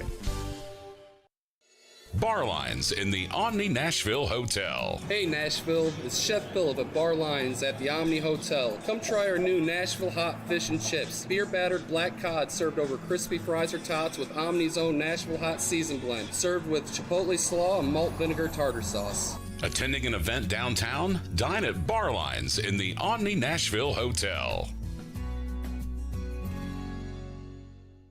We try to stay cool by being on social media. I'm with it. I'm hip. Follow us on Twitter at 1025 The Game and on Instagram at 1025 The Game Nashville. Hey! Oh, yeah, and like us on Facebook, too. This is Caroline, Willy, and D-Mase on 1025 and 1063 The Game and the Game Nashville app. Derek Mason and Isaac Bird are deep. This is Mason from the 20. 35, 40. Midfield, and there he goes! 80 yards for the touchdown. Derek Mason from his 20. And watch the defenders. Nobody. There's 1, 2. Thomas. I see about 3 or 4 unblocked Jacksonville Jaguars not able to break down and make the tackle. Sound familiar, D-Mase? Yes, it did. 1999 AFC Championship I was game. a young buck then. Titans beat the Jacksonville Jaguars. And I bring that up because clearly that game has been a bugaboo in Jacksonville for the last 20 plus years. Clearly that game is still on the minds of every Jags fan, of every Jags player in that locker room. Because Doug Peterson had Jags coaches at the podium talking about that exact game where Derek Mason carved up the Jags defense. This was Doug Peterson. The history of the rivalry and all the other stuff in this game. I mean, I've looked into the history of it and everything, but you know, quite honestly, this you don't need to really show a lot of videos to get motivated for this one. You know, this will be an exciting football game, obviously. From a fan standpoint and from players and coaches. So nothing special for this one. Have people told you, fans that you've run into or people in the building, about how bad 99 hurt and all that stuff? No, not really. Not really. Did it hurt? It sucked. Apparently really bad. It sucked. Really, really bad. Okay, there you go. Clearly, that game is still bothering them. And we all know, I mean, we can all expect that TIAA Bank Field is going to be absolutely popping, that game, this rivalry is heated in that locker room. I'm not saying that it's any different for the Tennessee Titans, but it's different in terms of the Jacksonville Jags, because this has been something brewing in them clearly since you were in a Titans uniform, D-Mase. That this has been the Titans show over the past couple of years. That the Titans have owned the Jags for so long that it's almost personal. Mm-hmm. That it's almost like the little brother finally getting to be able to prove something to big brother. And I think that could be a dangerous thing for the Titans this weekend. That the Titans are coming into this game kind of battered, kind of defeated. Mm-hmm. You look over the past few weeks for the Titans, your offensive coordinator gets a DUI, your general manager gets fired, and you're on a 6-game losing streak. I don't doubt that this team is fired up and ready to go and knows what's at stake. They're entering this game feeling like it's a playoff game. And this is the kind of game that Mike Vrabel loves to play in. Mm-hmm. Everything's at stake. Maybe they're the underdogs. Maybe they're not getting the respect that they want, that they're coming into this game a little battered, and maybe the opposing team, in this case it's the Jags, are coming in all high and mighty. But I think that could be a dangerous thing, considering that the Jags have had this pent-up anger and this resentment toward the Titans ever since that 1999 AFC Championship game. Yeah, if you want to count the 99 season, where we beat them 3 times into the 2000s, you're talking about 15-8. So the Titans lead the series in regards to the end of the 1990s all the way up until 2009. They held a decisive advantage over the Jacksonville Jaguars. Now, you see, beyond that, the Titans still dominate, and more so since, 2017. The Titans are, I think, 4-1 or 5-1 against the Jacksonville Jaguars. So they pretty much owned the Jaguars since the Jaguars have been in existence, or the Jaguars been in existence. And I know Peterson wants to change this, and rightfully so, because, when the team has had your number for so long, there has to come to a point to where you say, as a head coach or players, you say enough is enough. And for the Jacksonville Jaguars, they are in a situation where this is their playoff game. This is what they built this team for, an opportunity and a chance to be in the playoffs. Did it look like that at the beginning of the season for this team? No, it didn't. It seemed as if, they still was a year away. This team was still young. The quarterback was still getting used to things, but they were still the same Jags, but with a better roster. Well, after that London game where Trevor Lawrence played probably one of his worst games, he came back and he regrouped. And since that game, he's been one of the best quarterbacks in the National Football League. So the Jags believe that this is their year. Maybe not necessarily to get to win a Super Bowl, but this is their year to take that step that the Titans took by overtaking the Indianapolis Colts. By other teams in other divisions. There's that one critical year where you start to see things change. The tide change. Say Buffalo, same situation they're in. The tide is changing. Why? Because they have their quarterback. So now they're beating New England. Now they're beating the Dolphins. Now they're owning their division, for more or less. The Jags, that's where they feel they're at. They got their franchise quarterback. They're building around him. They got the right coach to coach him. And they feel like this season, considering what they did the first time they played the Titans, this game can be the game that changes this series moving forward, because we've got our franchise quarterback and you don't. So we're going to be good moving forward if he doesn't get injured and if we continue to surround him. And I do think that this win, if the Jacksonville Jags do beat the Titans, that win is so symbolic for a few different reasons. That it could be symbolic of, we finally, we're David and the Tennessee Titans are Goliath, and we just beat them. And we get to go to the playoffs. We won the division. We still remember 1999. So it's almost like gratifying the past, but could also be such an encouraging sign for the future of nobody expected us to win this division, to make the playoffs, and now here we are.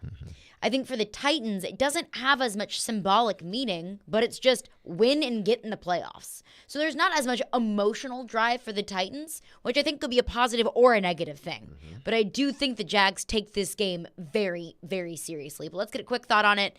Chris is up next. What's up, Chris? Hey, Caroline, Big D-Mase, how you doing? Good. Doing well. Thank you for taking my call. Caroline, you know how I'm going to do this. It's time to bring some truth into this. Titans and truth, let's bring it.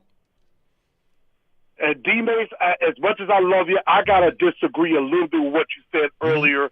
And I just think this is something that it's something we all got to realize. And I know I'm going to be crazy saying this.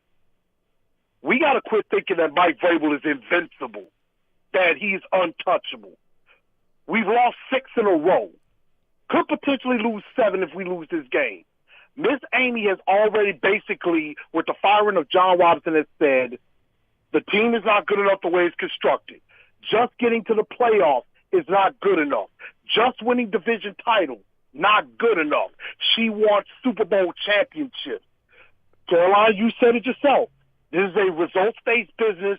What have you done for me lately? Lately, yes, the Titans have been winning, and they've won divisions. We're about to have our first losing season. But in the playoffs, what have we done?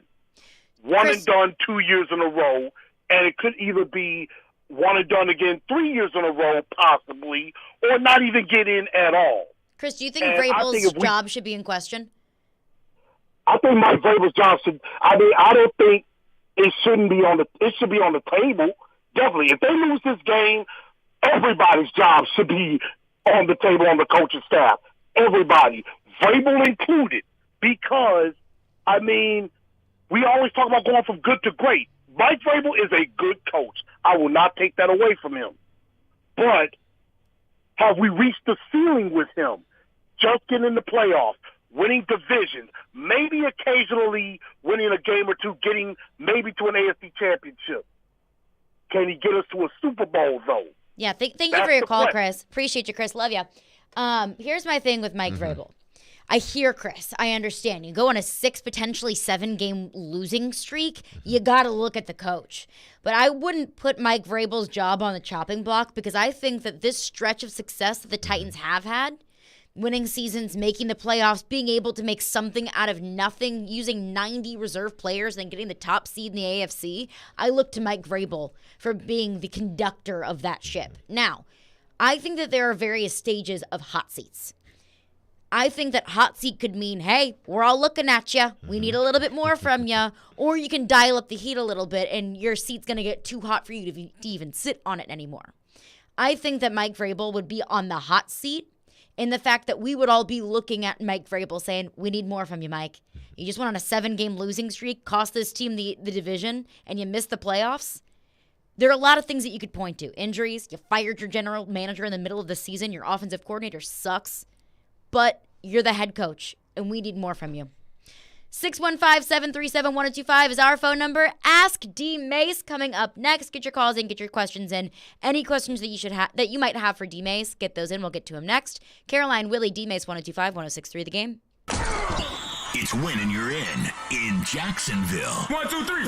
As the Titans take on the Jags Saturday night. We're doing our best to prepare for the amazing opportunity that we have for our football team. Can Joshua Dobbs and Derrick Henry lead the two-tone blue to their 3rd straight division title? You grow up, you dream about playing playoff football in the NFL. Join Jared Stillman, Chris Sanders, and Derek Mason from Twin Peaks and Cool Springs for NFL pregame at 4:30 on Nashville's best Titans talk, 102.5 and 106.3 The Game and the Game Nashville app. Welcome to Smashville, home of your Nashville Predators. Join us at Bridgestone Arena Saturday, January 14th as your Preds take on the Buffalo Sabres. Monday, January 16th for Firefighter Appreciation Night against the Calgary Flames. And Tuesday, January 17th against the Columbus Blue Jackets. That's 3 games in 4 days. So grab your gold and get ready to cheer on the boys, because there's no place like Smashville. Purchase your tickets today at NashvillePredators.com/tickets. That's NashvillePredators.com/tickets. Let's go, Preds! Want to kick off the new year without any credit card debt? If that sounds good to you, you can do it with Loan Pronto's Express Equity Line of Credit. Wipe out all those credit card bills right now. Hey, Willy Donick here. Rates are down, and it's a great move to get on more solid financial footing for the new year. You don't have to do a full home refi. You can tap a portion of the equity you have and enjoy a rate that's a whole lot less than what the banks charge on credit cards. With Loan Pronto's Express Equity Credit Line, you can close in 7 to 10 days. You can access up to 95% of your home's equity. Use that money to pay off those high-interest credit card loans of any type. Credit cards, personal loans, car loans, whatever. Consolidate everything into one easy payment. Even if you did a whole total refi last year, you can tap the equity with this fast, easy program and keep your main loan intact. Call Loan Pronto, 615-499-5780. That's 615-499-5780, or go to loanpronto.com. Equal housing lender, NMLS 1661781, subject to lender approval. The Game text line is driven by Wilson County Hyundai. Online at wilsoncountyhyundai.com. Be a part of the conversation. Call or text the Game at 615-737-1025. Anyone who has ever needed self-storage knows what a hassle it can be. You have to rent or borrow a truck and then find someone to help you move your stuff. And let's face it, moving furniture and heavy items without damaging them isn't easy. Renting the unit is worse. The hidden fees and admin costs are scarier than the dingy facilities you're leaving your stuff in. Why not use ClosetBox instead? ClosetBox is self-storage without leaving home. They'll pick up your belongings, store them securely, and bring any item back when you need it. The best part? Unlike traditional self-storage, you only pay for what you store. No paying for for unused storage space. Closet Box's background check storage movers are licensed, bonded, and insured and will take care of all of the heavy lifting. Closet Box's local storage centers are temperature controlled and monitored 24/7. Closet Box has an A+ rating from the BBB. Call 877-233-5696 now for the season's best rates. Get $50 off first month storage using code RADIO50. That's 877-233-5696. 877-233-5696. Can't get enough Vanderbilt basketball? Intercepted right all by himself for a one-hand flush. Your home for the Commodores is 93.3 Classic Hits. Put it up. It's good. Count it. Join Coach Jerry Stackhouse and his team on their journey through the SEC. Pulls a trigger. Yes, from three. Check out Vandy Hoops on 93.3 Classic Hits and the Classic Hits app. Hey, this is Matthias Ekholm. You're listening to Nashville's best sports talk, ESPN 102.5 The Game. D-Mase. He played 15 years in the NFL. Quick throw. Touchdown, Derek Mason. He had over 12,000 receiving yards. Midfield, and there he goes. 80 yards for the touchdown. And now you can ask him anything. Have a question about football or life? Now's your time to ask D-Mase. We'll welcome you in. Now on Caroline, Willy, and D-Mase. On 102.5 and 106.3 The Game and the Game Nashville app. Caroline, Willy, D-Mase, 102.5, 106.3, The Game. And hey, play silly underdog picks today. Pick 3 football underdog teams that you think will win this week for a chance to win great prizes. Play now at theGameNashville.com or the 102.5 The Game app. Silly underdog picks is presented by Volunteer Hose and Gasket and Superbook Sport, voted #1 sportsbook in Vegas. Download their app today. It is Ask D-Mase. Yes. Willy Donick in the building to kick everything off. Hey, what's Willie going D. on? I'm coming at you from Washington, D.C. Beautiful day here in the nation's capital. And speaking of the Capitals, it'll be the Preds and the Capitals tonight. I do have a question for D-Mase, guys. What's going on? To get it going. And Caroline, we had a funny conversation last night between periods with our broadcast crew. So Caroline is of the age where I'm gonna test her knowledge of music going back, and Nick can be in the same category, and we've already exposed Nick at times of having some fun. But this was the old school me coming out last night. So D-Mase, I'm going to start off with this. Best Kool and the Gang song. And we did have somebody on our crew last night say, oh, man. Kool and the Gang. And I said, whoa, hold on a second. You got to come back to me on that one, man. They've had so many.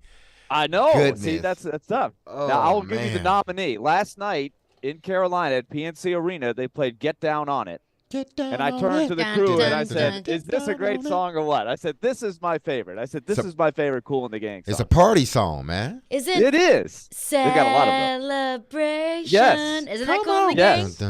There you go, Caroline. A couple of There you go. legendary songs. Yeah, I'm an old soul, Willy. There you go. Nick, what do you got? Sorry, Nick Willy. has Nick has nothing. I'm getting your segment ready, Derek, but it is okay. I don't know. Earth, Wind, and Fire. Oh, Kool and the Gang. No, Kool and the Gang. But Kool and the Gang, that's what not I Earth, thought Wind, and of. Fire. That's Oh, that's what you thought of when you that's thought of in the okay. same era for me. Yeah. Yeah, I'll give you that. I don't really know any. I know a few Kool and the Gang songs, but they're all slipping my mind right now. Like The all classic. of the. Oh, I see, know now it, this but is I the just answer we get. It's a forgot little it. vague. Yeah, I'm not sure. Yeah. I'm just That's all messing I with you, got. Nick. Let's get into some questions for D-Mase. All right, Doug D-Mase, is up I need your next. answer, though. I'm trusting that you're going to Okay. come up with cutting-edge stuff. Absolutely. We got Doug on the phone? Yeah, let's get to Doug with a question Bring it for on. D-Mase. Bring it on. What's up, Doug? Hey, Happy New Year's to you guys. Same I've got to you. a question for D-Mase that is not football related, but it is man related. Mm-hmm. I've got a friend that just bought an engagement ring a week before Christmas. And he said that his girlfriend, fiance, said, "Don't give me anything for Christmas. I'm good." I said, "Dude, don't take that bait."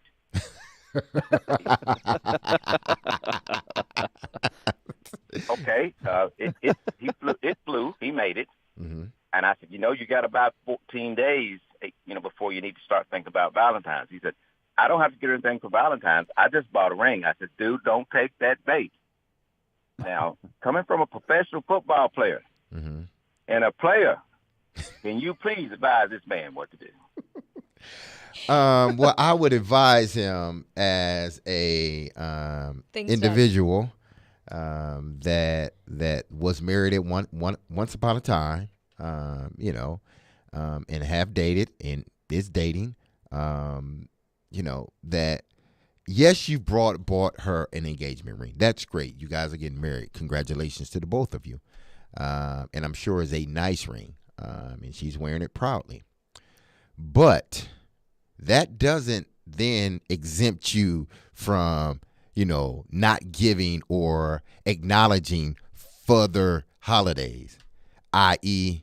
Valentine's Day. Just because you got her the ring doesn't mean you can't get her or you don't have to get her anything for Valentine's Day. That means you just upped the ante. Exactly. You gave her a ring. Now you got to get her something even better for Valentine's Absolutely. Day. So I suggest that you think about it like this. At least Nashville or Tennessee doesn't have Sweeties Day, because in Michigan we had Sweeties Day and Valentine's Day. They both fell like on different months. It's sort of like Valentine's Day, but it's not as publicized as Valentine's Day. But I suggest you go get her something. Anything. Don't come in the door empty-handed, okay? Get her something to show the appreciation of the day. That's what I would. We're going to start calling you the love doctor, D-Mase. I love this. We get these questions each week for you. D-Mase is the love doctor. I enjoy them, man. I love them.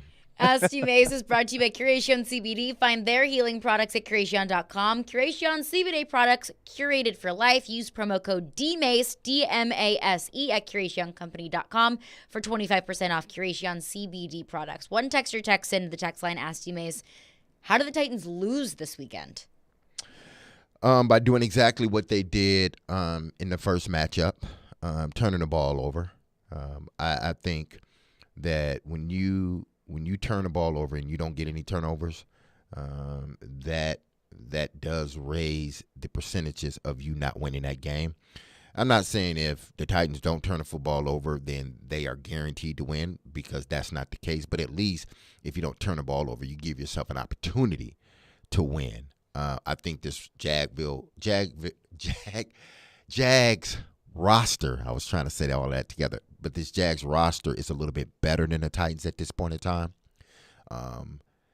So they can't have those turnovers or those, pre-snap, post-snap penalties that puts them in second and long or third and long. They can't have that. They got to stay ahead. When we've already said this, they got to stay ahead of sticks. But if they're going to even have a shot at winning this game, they cannot, and I repeat, they cannot turn the ball over. Another texter texts in with a question for D-Mase and says, what do you expect from Derrick Henry this weekend? I expect him to try to be the Derrick Henry he has been. He's going to be physical. He's going to run with aggression and with a purpose, because I think he believes that they lost that game because of him, the last game they played. I think he truly believes that, and he wants to come back and redeem himself. So I think you will get the best version of Derrick Henry. Now, what does that mean in regards to yardage? I don't know, but I think you will get the best version of who Derrick Henry is today. If you need Valentine's... All right, we got to... Go ahead. I'm sorry, Caroline. We have a nominee for... D-Mase, maybe you just take the time, but maybe our listeners will keep popping these in, the Kool and the Gang library. We have one for Misled. More mid-'80s there. Okay. I'm a Jungle Boogie dog, type of guy of a celebration. Jungle Boogie. So you're going more 70s, early Kool. But that's what I really, my parents really played that stuff. Played a lot of the old 70s and early 80s stuff from Kool and the Gang. And when Pulp Fiction came out, Jungle Boogie came back big time. So, that was the next generation. Everybody got to hear that song all over again.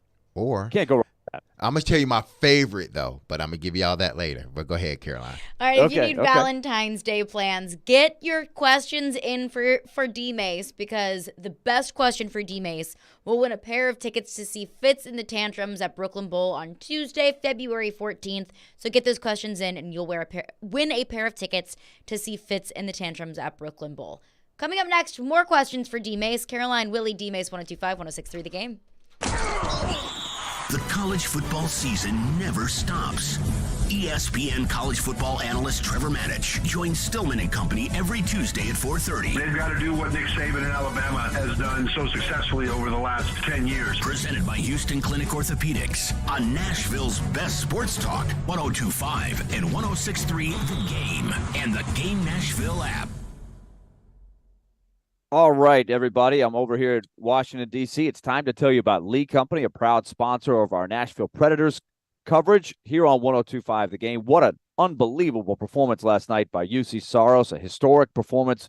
We'll be talking about it later on our show today, but also tonight when our pregame coverage starts from Washington at 5 o'clock. Great stuff coming up there. And we'll set up the Preds and the Caps in the big win last night in Carolina. Meanwhile, Lee Company's got all of your services ready to help you. 615-567-1000 or leecompany.com. You can make an online appointment. You don't like sitting on the phone and waiting. If you're more of a computer person, just jump on that website and make the appointment on whatever it is you need. You want to sign up for the home maintenance plan? Do you need general maintenance at home or at work? You want to start thinking about a home improvement project? Just get on your computer, go to that website, leecompany.com, and make an online appointment. You can see all the great services they have, and the good old-fashioned phone call is good as well. 615-567-1000. Lee Company, let their decades of expertise go to work for you. Now is a fantastic time to sell in Nashville, but you can't do it without the intel. And no one has better intel than the Gary Ashton team. You may be wondering, what is this intel I keep hearing about? Intel so you can sell your home without any staging or showings. Intel on where to find your next home so you can sell your current one while the market's hot. Intel that helps you win the buyer battle and cash in on your home equity now. Everyone else is getting the same information and competing for the same properties. GaryAshton.com gives you the edge with the best real estate intel in Nashville. No one else even comes close. Plus, the Gary Ashton team is the official real estate agent for the Preds. Get the confidence to sell your home and find your dream address without the stress. Call the Gary Ashton team with RE/MAX Advantage today at 615-301-1650 or visit GaryAshton.com. And remember, don't sell without the intel. It's electric in Smashville. The International Brotherhood of Electrical Workers Local 429 has a new path to a dignified career. Local 429 is accepting applications for the highest skilled electricians and linemen and is providing the best training in Middle Tennessee. They are the International Brotherhood of Electrical Workers Local 429. Call them at 615-889-4429 or go online to IBEW429.org. IBEW Local 429, your proud seventh man since the beginning. Go Preds. College football season is here finally. It's me, Caroline Fenton, and you already know that I am pumped up for college football season. And Southeastern Carolines, you know that 312 Pizza Company is my favorite place in town. 312 Pizza Company is a family-owned restaurant located in the heart of Germantown, serving up authentic Chicago-style eats right here in Music City. You can catch every down of the college football season at 312 Pizza Company from week 1 of the national championship. 312 Pizza Company is your home for college football season. Robbie Stanley. They get a lead in that game and just totally close the door. Joe Rexrode. If he plays next year, it's disastrous. Robbie and Rexrode. Mornings from 6 to 10 on Nashville's best sports talk. ESPN 102.5 and 106.3 The Game. And on the Game Nashville app. Having some fun in the midday. Okay, that's really fun. This is Caroline, Willy, and D-Mase. It's a good source of energy because it's live. On 102.5 and 106.3 The Game and the Game Nashville app. D-Mase. He played 15 years in the NFL. Quick throw. Touchdown, Derek Mason. He had over 12,000 receiving yards. Midfield, and there he goes. 80 yards for the touchdown. And now you can ask him anything. Have a question about football or life? Now's your time to ask D-Mase. We'll welcome you in. Now on Caroline, Willy, and D-Mase. On 102.5 and 106.3 The Game and the Game Nashville app. Ask D-Mase is brought to you by Curation CBD. Find their healing products at CurationCompany.com. Creation CBD products curated for life. Use promo code D-Mase, D-M-A-S-E, at CreationCompany.com for 25% off Creation CBD products. Now get your questions in for D-Mase, because the best question asked of D-Mase will win a pair of tickets to see Fitz in the Tantrums at Brooklyn Bowl on Tuesday, February 14th. So let's get to Wilson with a question for D-Mase. What's up, Wilson? You kids got to learn your roots. Kool and the Gang was almost like the Bee Gees in that they had one career earlier in the 70s when they were more of a funk band, like the Ohio Players or something like that. Right. And then they came back in the 80s with a smoother sound. Yeah. And probably had even more commercial success. But I'm with Brother Mace in that I'm old school, and to me, it's two toss-ups to decide between either Jungle Boogie and Can't Get Enough of That Funky Stuff, or Hollywood Swinging and Get Down on It. Hard to pick between those four. He's nominated half of the library. It's like 4 songs. He loves Kool and the Gang. I like that. All right, thanks for your call, Wilson. Thank you, Wilson. We had a vote for Ladies' Night online as well. That's a good one, too. That is a Ladies' good one. Night. That is a good one. Ben Texan says, I'm looking to go to my first ever NHL game. Which game should I go to watch? Grew up in Utah. Never really had a team close enough to go to. Oh, wow. Is he's here in Nashville, right? Not sure. It sounds like he's willing to go to any game? Cross country. Oh, man. Well, the Predators playing anybody, I would say. If you want to go watch a game, hockey game, the Predators versus anybody. They play the Capitol, tomorrow? They play the Capitals. Yeah, we're in D.C. tonight. Yeah. So if you can catch the game tonight, if you can catch the game tonight, catch it tonight if you're in the area. But after that, where do they go, Willie? Yeah, it's a 3-game trip up to Canada next. So after that, when the team comes home, the next home game is the 14th of January. And I think 6 out of the next 7 at that point are at home as we start the second half. So a lot of opportunities to come in there. But I think, D-Mase, this is what I was told right when the team first got here, is just don't worry about all the rules and everything. Crispy was the one that really told me this. Crispy's a Stanley Cup winning coach. He says, just soak up the atmosphere. Just enjoy the crowd. Enjoy the speed. Just see what pops out at you. Don't worry about who the players are, what the rules are, or things like that. It's fairly simple when you get down to it. You got to score, and you got to not get scored on. But just watch the hitting, watch the physicality, the speed, and soak up the atmosphere. It's a great in-person game. I always say that if you want to get interested in hockey, just go to a game. Yeah. And you're going to fall in love with it. And to your point, Willie, you'll figure out the rules later. It's just so fun to be in that environment in real life. But one texter texts in with a question for D-Mase. Says, D-Mase, do you think that Amy Adams-Strunk did know about the AJ trade? Yeah, I think she knew about it. Of course she I'm did. sure they're not going to make a move of that magnitude without consulting with the owner, because you're not talking about your third string wide receiver or your backup kicker. No, you're talking about your number one wide receiver.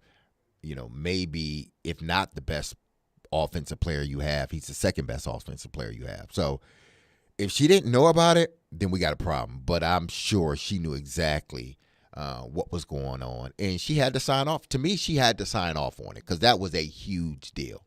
I think, the Titans acquiring a... Wasn't she in a room? Yes!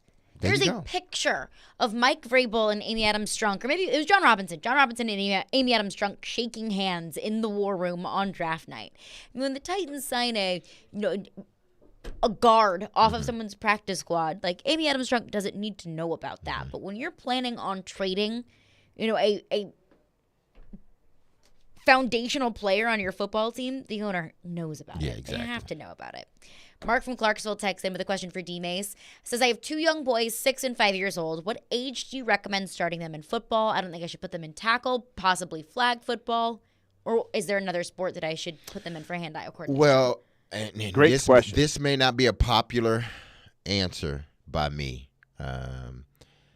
But if you want your kid to say play football at this age, then flag football. I don't think because they still learn a lot of the fundamentals, hand coordination, foot coordination and everything else. And you get to learn like I said, the fundamentals of the sport. You get to, get taught how to, run routes and, at that age as much as you can.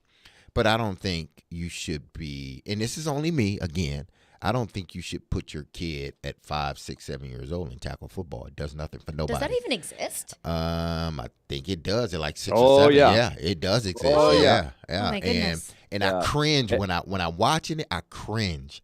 Like, there's no reason why a kid that young should be playing this sport. To me, you shouldn't put on pads until you're like in the 7th, 8th grade. And then we can go from there. And if you really want to, just wait until they get in high school. Put them in other sports, soccer, other things that gives them that footwork and that training and that eye-hand coordination. But I love football. I enjoy watching it. But I can't sit and watch, kids at that age, 6, 7,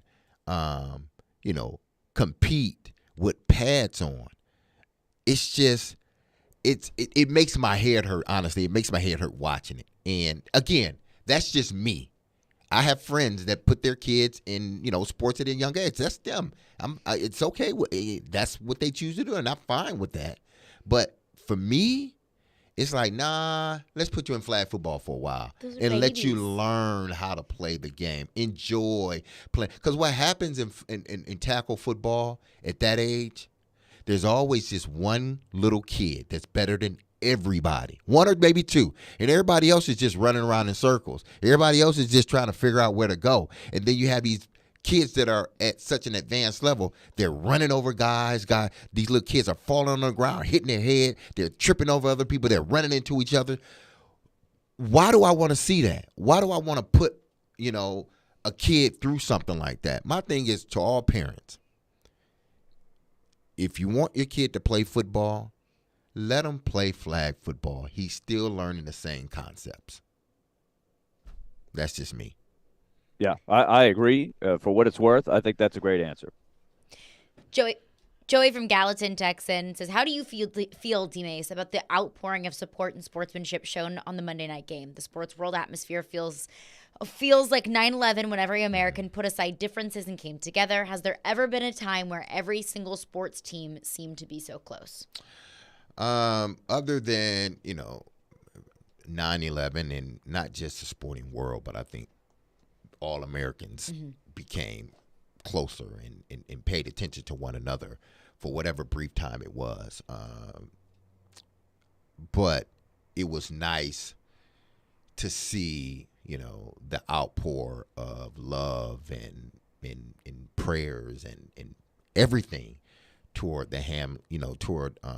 toward Hamlin and his family, from the well wishes to the money on, for the mom's daycare and helping them out, toy drives, everything. It just was a influx of just people wanting to help in any way they could.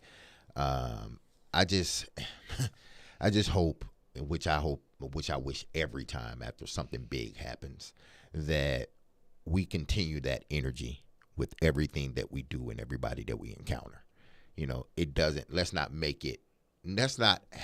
Let's not wait for it to be a tragic thing. And we say this every time. And, after a few weeks, we go back to doing what we do. And that's just the reality of it. But even in that, it was great to see people that probably don't even follow sports that heard about the story, people that love the Buffalo Bills, people that hate the Buffalo Bills, just because they're not their team. They sent tweets, texts, donated money. That's what you want to see. That's who we are as a people. That's the best of us. And we can do that on a consistent basis, but it doesn't happen. But I'm happy to have seen all the love and support that the Hamlin family got. Yeah, very well said. And continued good news about Damar Hamlin.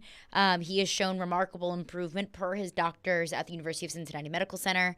He is neurologically intact. He's been writing. He's been, holding people's hands. He's moving his hands and feet. And, of course, the first thing he said when he woke up was, "Who won the game?"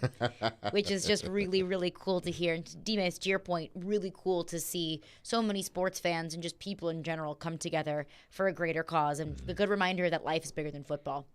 But that was Ask D-Mase, presented by Curation CBD. And the best question of the day will win a pair of tickets to see Fitz in the Tantrums at Brooklyn Bowl. Coming up next, we'll chat with Outkick 360's Chad Withrow, Caroline, Willy, D-Mase, 102.5, 106.3 The Game. Stuck at work without a radio? Wait a minute. Disastrous. I hate that. It's got to be there. That's okay. Download the Game Nashville app or go to thegamenashville.com and listen live. We are Nashville's best sports talk, 102.5 and 106.3 The Game. ElectronicExpress.com. We make it happen. Vanderbilt fans, your flagship home for the broadcast of football and men's basketball is 93.3 Classic Hits. And for the weekly Commodore Hour featuring head coach Jerry Stackhouse, tune in to 94.9 The Fan on Monday nights at 6 p.m. All right, add this to your New Year's resolutions. Win money in 2023 with Superbook Sports. Superbook has over 3 decades of sports wagering experience in Vegas, so you'll get the best odds anywhere as we head into the football playoffs. Plus, you can check out their special odds boosts and promotions over at Superbook.com. I love Superbook. It's very easy to use. It's easy to deposit money. It's easy to withdraw. And, of course, it's easy to make bets on whatever your heart desires. Make 2023 the year when you win money from Las Vegas. Just download the Superbook Sports app and place your bets right now. Tennessee plus 6.5 on the road at Jacksonville. That is where that line is right now. Visit Superbook.com for terms and conditions. Gambling problem? Call 1-800-889-9789. More than 95% of people incarcerated will come home like I did. I'm William Arnold, director of the new Tennessee Office of Reentry. When they come home, we want to be ready to help remove barriers to employment. It's okay if you've been incarcerated or justice involved. Help is available. Go to tnworkready.com or visit your local American Job Center. Brought to you by the Tennessee Department of Labor and Workforce Development, the Tennessee Association of Broadcasters, and this station. tnworkready.com. Now, your Game Center update. This update is brought to you by the law offices of Amanda J. Gentry. The Nashville Predators continue their 5-game road swing tonight in Washington, D.C. against the Capitals. UC Saros is coming off of a career-high performance, making 64 saves against the Hurricanes. Head coach John Hines was asked about his starting goaltender's performance. Yeah, Juice played really, really well. They had a lot of pressure, and he made multiple big saves, and he's one of the stars of our team, and he played like that tonight. And your Tennessee Titans continue to get ready for their matchup against the Jacksonville Jaguars on Saturday for a winner-take-all in the AFC South. Rookie Traylon Burks listed as questionable, but is expected to play after having groin issues this week at practice. Ian Rappaport reported this morning that safety Damar Hamlin addressed his team over FaceTime this morning with his breathing tube out. This update is brought to you by the law offices of Amanda J. Gentry. I'm Nick Keyser for 102.5 and 106.3 The Game. For more, follow us on Twitter at 102.5 The Game or visit thegamenashville.com. Tonight, your Nashville Predators continue their road trip against the Washington Capitals. Coverage begins at 5 on your home for Smashville. WPRT FM Pegram, WBUC HD2 Laverne, 102.5 and 106.3 The Game. A Cromwell Media Station. Covering your teams and the news of the day. Ladies and gentlemen, this is Caroline, Willy, and D-Mase. Who is pleasant to listen to. With Caroline Fenton, Willy Donick, and former NFL wide receiver Derek Mason. You are hands down my favorite radio personalities of all time. On 102.5 and 106.3 The Game and the Game Nashville app. With no further ado, Caroline, Willy, D-Mase, 102.5, 106.3 The Game and the Game Nashville app. You can watch us streaming live on Twitch, Twitter, YouTube, and Facebook Live every day. Our video streaming is brought to you by Superbook. Tennessee Superbook is the #1 sports book in Las Vegas. Joining us now, Outkick 360's Chad Withrow. Normally, Chad joins Jared at 5 o'clock, but with the Predators game tonight, a little bit of a shorter show for Stillman & Company, so Chad will be joining us. Chad Withrow, brought to you by Two Rivers Ford, now with a huge inventory of in-stock vehicles to choose from.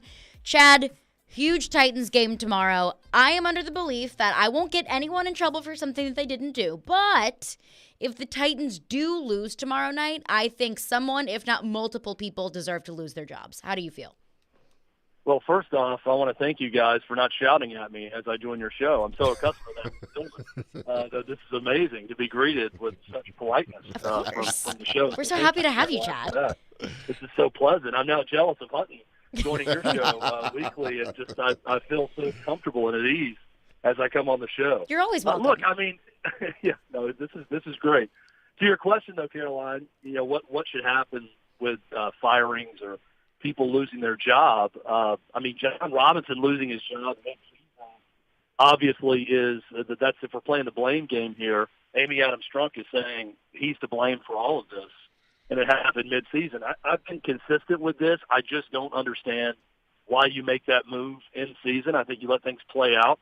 I don't know that the Titans win a game or two, and if they're clear of the Jags going into this game, if they don't fire John Robinson. But, guys, we know what happened after they fired him, that they've been terrible.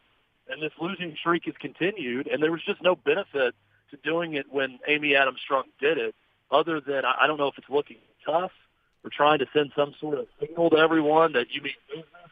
But doing it in season didn't help anyone or anything with this Titans team. So, who's to blame for what happened this season? Obviously, injuries are close to the top of the list. So I don't think there's anyone to fire when it comes to that. Then you keep going down the line. We already mentioned John Robinson. He's already without a job. It's the offense. I mean, it's Todd Downing. I don't think there's any guessing about it.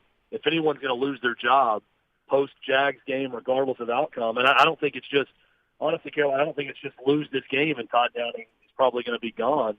I would assume the Titans are going to be looking for a new offensive coordinator, win or lose in Jacksonville, based on the direction of this offense. And based on the uncertainty moving forward of what you want to be offensively, Derrick Henry's not going to be Derrick Henry forever. The offensive line needs to be completely rebuilt. It's a short future with Ryan Tannehill, if there's a future at all. Wide receiver, you still got to figure out after trading away A.J. Brown. Burks looks pretty good, but, I mean, you're going to have to go up to the dry erase board and almost wipe everything off and start from scratch offensively. And I don't think anyone that watches the Titans thinks that Todd Downing should be the guy to be able to have that eraser and then have the marker to go back to the dry erase board and put everything back together. Chad Withrow's with us, Outkick 360. I'm with you. I think win or lose this game, Todd Downing needs to be out. Because any winning that the Titans have done, I think have more so been in spite of Todd Downing rather than anything Todd Downing has done to this offense. But you say the injuries, that's not anybody's fault or nobody should get fired for that. And normally I would agree with you, but I look at the Titans the past 2 years. They've had more players on IR than any other team in the NFL in the last 2 years. I mean, that's a massive sample size, and I don't know who that falls on. I don't know if that falls on the trainers. I don't know if that falls on, the training processes. I don't know if that falls on just the system that this football team plays with. But something's got to give with the injuries, because when the Titans are at the absolute top of the league in an area that you don't want to be, and that's injuries, something's got to change. Yeah, I think most of it's bad luck. It's a simple premise for me when I look at injuries. If there's any type of soft tissue injury, I think most of the time that can be prevented in some way. It's not always the player's fault when it happens, but it does feel like there is a level of preparation, and D-Mase and Willy can talk more to this, but there's a level of preparation involved to get warmed up, to make sure you're ready to go, to be explosive, and try to avoid some soft tissue injuries. So if there's a bunch of that going on, then I think you can point the finger at the strength and conditioning staff and say, okay, that's an issue, and we need to address it moving forward. I also think people get fired all the time in sports when they're just really unlucky, and maybe that's just kind of what needs to happen here to freshen things up, because I think most of what's happening to the Titans is just a lot of unlucky moments. There's no level of strength and conditioning that can stop Traylon Burks from getting knocked unconscious on the field in Philadelphia and still catching that touchdown pass. There are just certain freak things that happen playing football, and you lose guys for multiple weeks that you can't look back on and say, oh, that's the fault of a strength conditioning coach or whatever a team is doing to get ready for the game. But I do think if you've got a large number of soft tissue injuries, then you can start to look at the strength and conditioning staff. I don't know that they should make a move there, but I also think that we can point to a lot of examples of coaches or players getting cut or things happening that's just unlucky, but yet they still lose their job. That's kind of the way it goes at times when you're playing a game of chance like this, and maybe that's what ends up happening, just the Titans needing some different mojo with this injury issue that they decide to go in a different direction. I don't know what they're going to do there, but I think most of what we've witnessed with this team the last 2 years has been just a very unlucky string of injuries. We'll talk with Chad Withrow, Outkick 360. Now, Chad, I rewatched the game the other day, and because Caroline and I did a segment along with Willy at breaking down the film of Joshua Dobbs. But in the midst of watching Joshua Dobbs, I noticed that there was a portion of, I believe, the third or fourth quarter where the Tennessee Titans, who have not been a consistent offensive team throwing the football, they chose to have Rader on the field rather than Chigakonkwo, whether it be their two tight end sets or not. And to me, that's something that as a head coach, regardless of what's going on the field, regardless of what package is being called, as a head coach, you should be able to supersede that and say, hey, listen, this offense isn't consistent enough to not have our playmakers on the field. Find a way to get Chigakonkwo on the field. Do you think a lot of the blame falls on ultimately Vrabel for that not happening? I mean, I think you hit on a very important point here with the Titans offense. And if you talk to coaches, so many of the ones that have been around the longest time, I remember talking to Coach Doug Matthews about this a long time ago, and he would always say that the biggest thing that Johnny Majors at Tennessee would get angry about was on a big third down or a big fourth down, the head coach would look up and notice that the best player on the offense wasn't on the field. And that would force him to call a timeout and usually ream out the coach that had that substitution in that moment. That in those moments, you have to have players on the field. If you're going to throw the ball, you want your best pass targets on the field. It sounds pretty simple, right?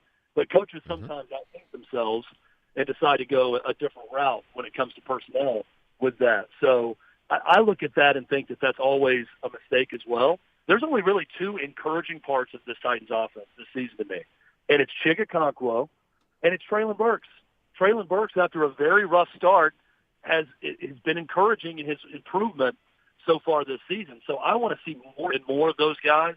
These last few weeks, while they've still been in the playoff mix, to me has been more about finding out what you have with some of these young guys. It was about finding out what you have with Malik Willis. And then you start Josh Dobbs. It's about finding out if Josh Dobbs gives you a better option to beat Jacksonville and get in the playoffs than Malik Willis. And I think he proved that he probably does give you a better chance. Don't know what that chance is, but you're doing a lot of things to see what you have, not just for the future next year, but for these last remaining games. So for Chigakonkwo, who's had a great rookie year and a guy that I think could become a big-time pass-catching target and a threat in the pass game for the Titans, he needs to be on the field in those moments. And something else that jumped out to me, and I'd be curious what you think about this, D-Mase, but watching the offense with Malik Willis and Josh Dobbs, I'm not there in practice all the time to know exactly what those guys will do and what they can't do in practice. But I did think that some of the things they were doing with Dobbs, some of the bootlegs to the left or rollouts to the right to just eliminate the pocket and get him throwing on the move, I wanted to see some more of that with Malik Willis. Now, I thought that they should start Dobbs. I'm glad they did, just to find out if he's better right now. And Josh Dobbs is not going to be some long-term starter in the NFL, but I do think with his experience and his skill set and his mindset, he gives them a better chance right now. But I would have liked to have seen some of those play calls and some of those designs with Malik Willis when they had a chance to see what he could do earlier this year. No, you're right about that, Chad. When I watched the game the first time and I noticed how many times they got Joshua Dobbs outside the pocket, I was wondering, man, these plays sure do look different with Dobbs in here than they did with Malik. He did not call these plays. Now, why he didn't call them, we don't know. Maybe he felt that Malik couldn't, grasp, the rollout concepts, and they had to keep everything in the pocket for him. But I think that would have at least giving him an opportunity to get outside the pocket, get away from the rush, because the offensive line hasn't done a good job at blocking, and to allow him to at least see the field without anybody in front of him. Why they chose not to do that, only they know. But then again, they chose to do it with Joshua Dobbs, and it worked out perfectly for them. And I'm sure we will see more of that in this game versus the Jacksonville Jaguars. What I do want to ask you, Chad, when we come back for break, is your assessment of not Malik Willis, but your assessment of Joshua Dobbs. We've had everybody talk about him. I've heard Hutton talk about him because he's been on, but I haven't heard you yet. And I would like to see or hear what you thought of Joshua Dobbs in his first start. We'll get into that with Chad coming up next. Caroline, Willy, D-Mase, 102.5, 106.3 The Game. The sports talk doesn't end on Friday. Join Michelle Knezovic and Junie Riddle for Michelle and Junie. Have they truly been tested yet? I really want this to be a good game. Michelle and Junie, every Saturday morning at 9. Presented by Superbook Sports and the Nashville Jam Company. I think Junie and I are going to go hit breakfast/brunch there after the show. On 102.5 and 106.3 The Game and the Game Nashville app. Hey, it's Jared from my official sportsbook app, the FanDuel Sportsbook app. Now is the perfect time to download FanDuel, America's #1 sportsbook, because right now new customers get a no-sweat first bet up to $1,000. That's free bets back if your first bet doesn't win. Just sign up with the promo code JGM. This week's a tough one between the Titans and the Jags. I think the Titans, I really like what I saw out of Josh Dobbs, but Jacksonville probably going to be favored most of the week, so keep your eye on that one. FanDuel has all of your favorite bets from the money line to point spreads to player props, and you can combine your bets for a chance at a bigger payout with the same game parlay. Get paid your winnings quickly, all on an app that's safe, secure, and super easy to use. So sign up with the promo code JGM for your no-sweat first bet. That's promo code JGM, and make every moment more this season with FanDuel, an official sportsbook partner of the NFL. 21 and older and present in Tennessee. First online real money wager only. Refund issued as non-withdrawable free bets that expires in 14 days. Restrictions apply. See terms at sportsbook.fanduel.com. Gambling problem? Call the Tennessee Red Line at 1-800-889-9789. Chad Withrow here to tell you about my friends at Two Rivers Ford. In-stock inventory is back at Two Rivers Ford. Truckloads of vehicles they've been waiting for all of 2022. Well, they're here in 2023. They finally made it onto the lot. F-150s, Explorers, Edges, Escapes. Two Rivers Ford has them all in every color, every trim level, with every available option. And don't forget, Two Rivers Ford sells all non-specialty new Fords below MSRP, so you're always going to get a great price. And when it comes to financing, Two Rivers is offering great rates this month, starting at just 2.9%. I always like to mention that when you do business with Two Rivers Ford, you're doing business with a local dealer that's been around since 1983 with an A-plus rating for the Better Business Bureau. These are great people. You're going to be in great hands when you deal with them. So go online to tworiversford.com or call them at 1-800-900-1000 or go see them in their non-commissioned sales team in Mount Juliet. But whatever you do it fast. The in-stock inventory, you don't want it to be gone, so act fast. Two Rivers Ford, powered by Ford, driven by people.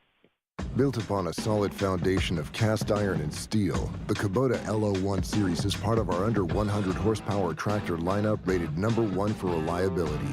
They feature powerful Kubota diesel engines and easy operation. The durable Kubota LO1 series. Talk to your local Kubota dealer today to schedule a demo. Go to KubotaUSA.com for full disclaimer. Visit Coleman Tractor Company, your local Kubota dealer in Clarksville, Nashville, Paris, and White House today. Hey, it's Jared with my friends at Hiller. Kick off the new year with new upgrades for your home. This month, when you buy something you need for your home, Hiller will give you something you want. Pick your prize. Get a free 55-inch TV, Apple iPad, Solo Stove, or Nintendo Switch when you purchase new whole home generators or select new HVAC systems. Or a free 55-inch TV, Nintendo Switch, or Solo Stove when you upgrade to a new tankless water heater. There's no better time to take care of necessary home replacements, so call Hiller. That's Hiller Plumbing, Heating, Cooling, and Electrical. Call the Happy Face Truck today.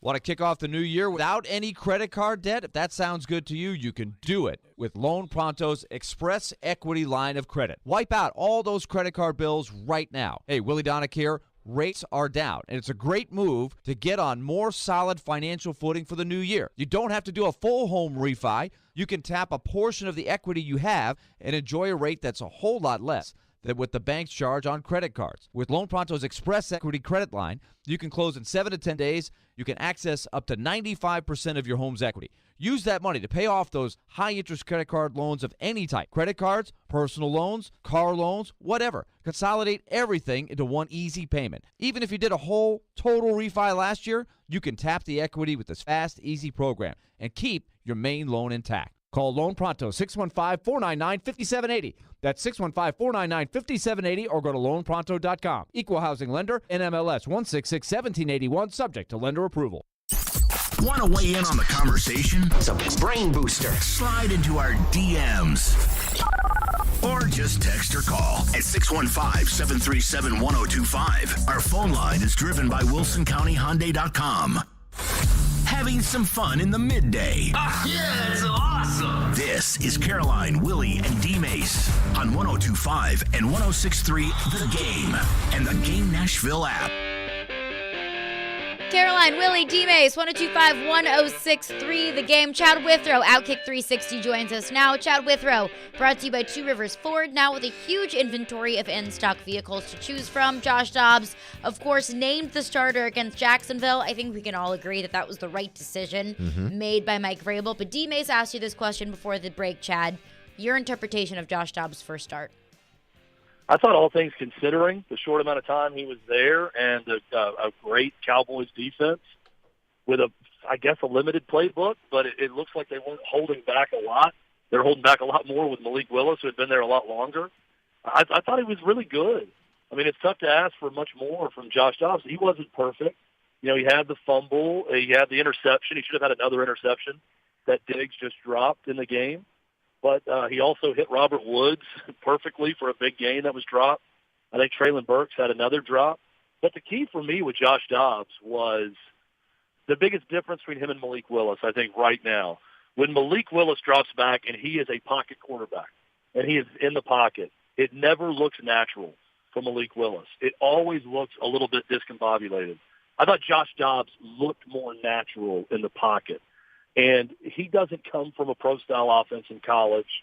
For everyone that watched him at Tennessee, it's very much a spread offense where he ran the ball a lot. But he's now been in the NFL long enough where he can throw from the pocket, and more importantly, he can look comfortable in the pocket and throwing from there. So I thought we saw a lot more of that with Josh Dobbs than we saw from Malik Willis. I like some of the little wrinkles with the bootlegs and getting him out of the pocket to run or throw and just giving him an option or two in the pass game, and then if not, take off and run. I've said it before, they should have done more of that with Malik Willis.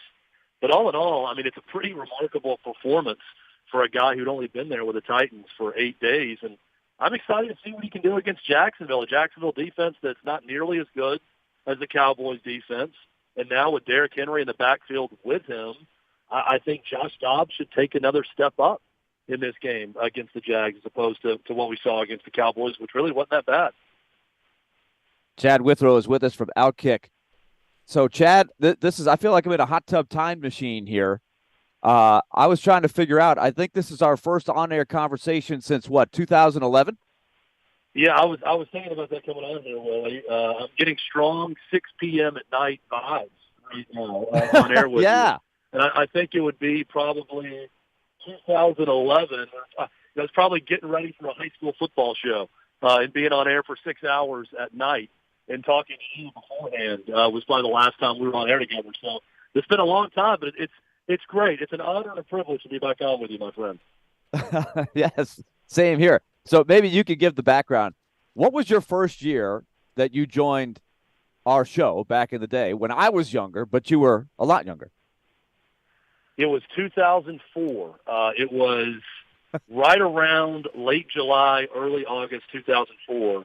When I graduated from Tennessee and started as an intern, and I was an intern from July until the end of the year and was hired on as kind of an executive producer that was organizing everything for the old show and worked from as a producer until 2006 solely, and then started with high school football in 2006.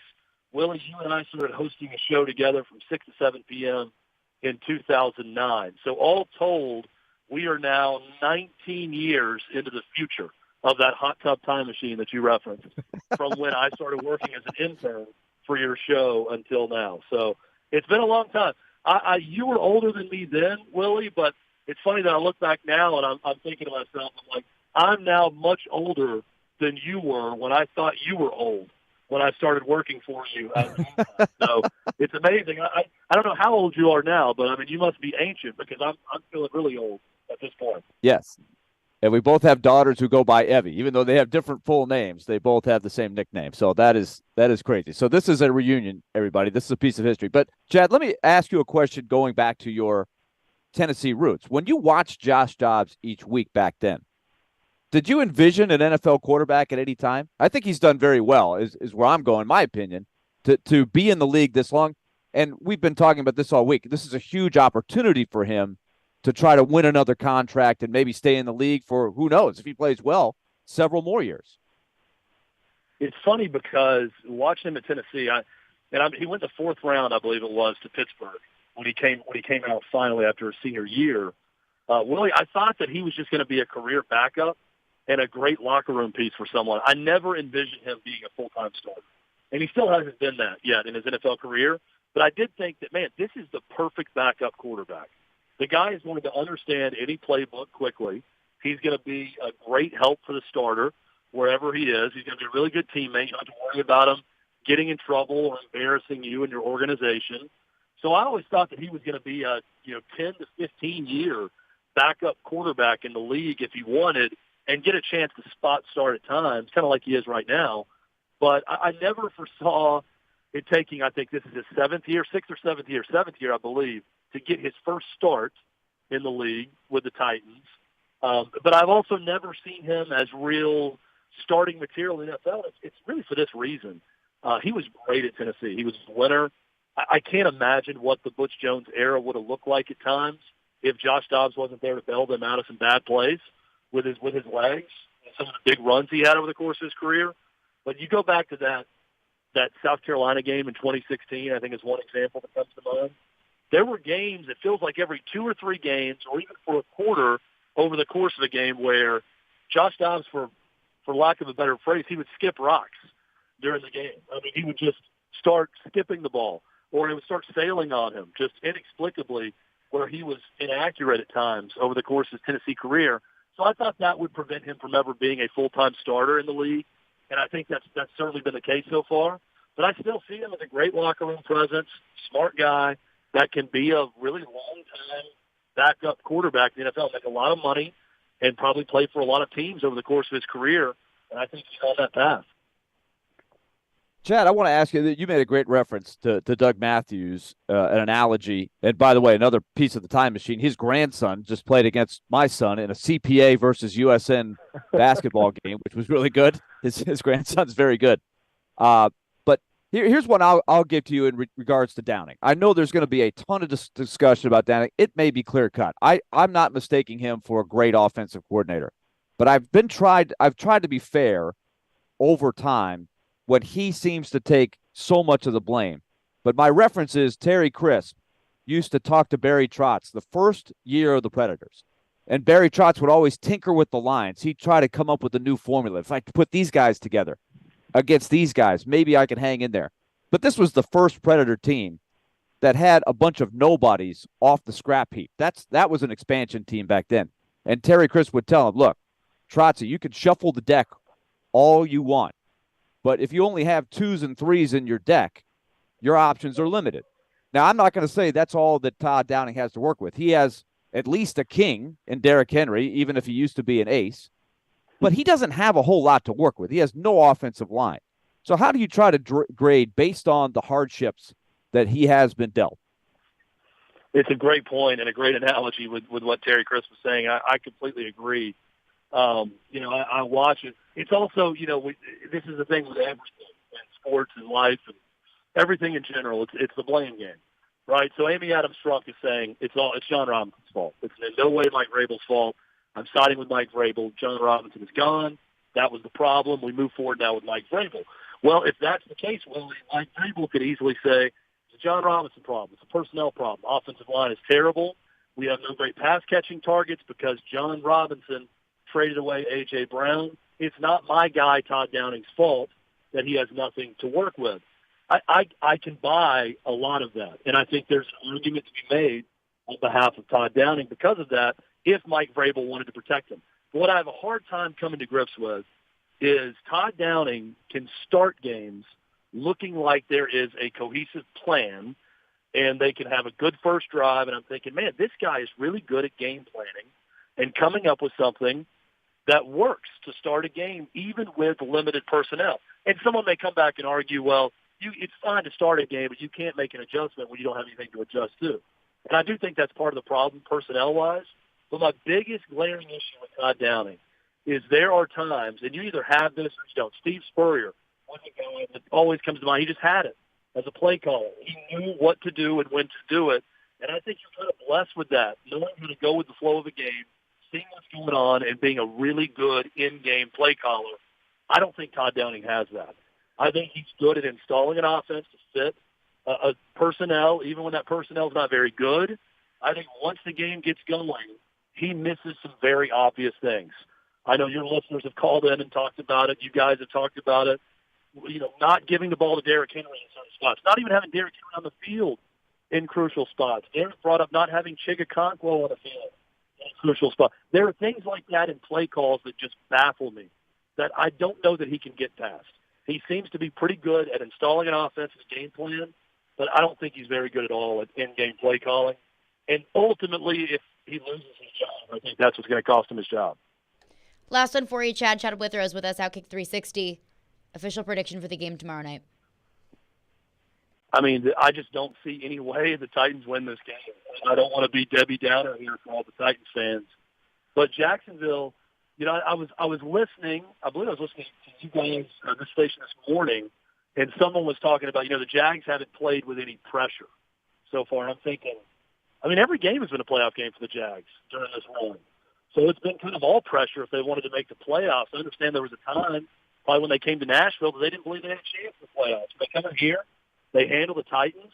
They've been playing better and better all year. I think it was the right decision by Doug Peterson to play his guys against Houston. I think it was the right decision by Mike Vrabel to send his guys. It's two completely different situations going into this game. I think they both benefited from last week in different ways. But I look at the way Trevor Lawrence is playing. Defense is coming along. They got after Ryan Tannehill in the last outing. I think they're going to get after Josh Dobbs with that terrible offensive line. Penalties have killed the Titans. This is just two teams headed in two different directions. Jacksonville's at home.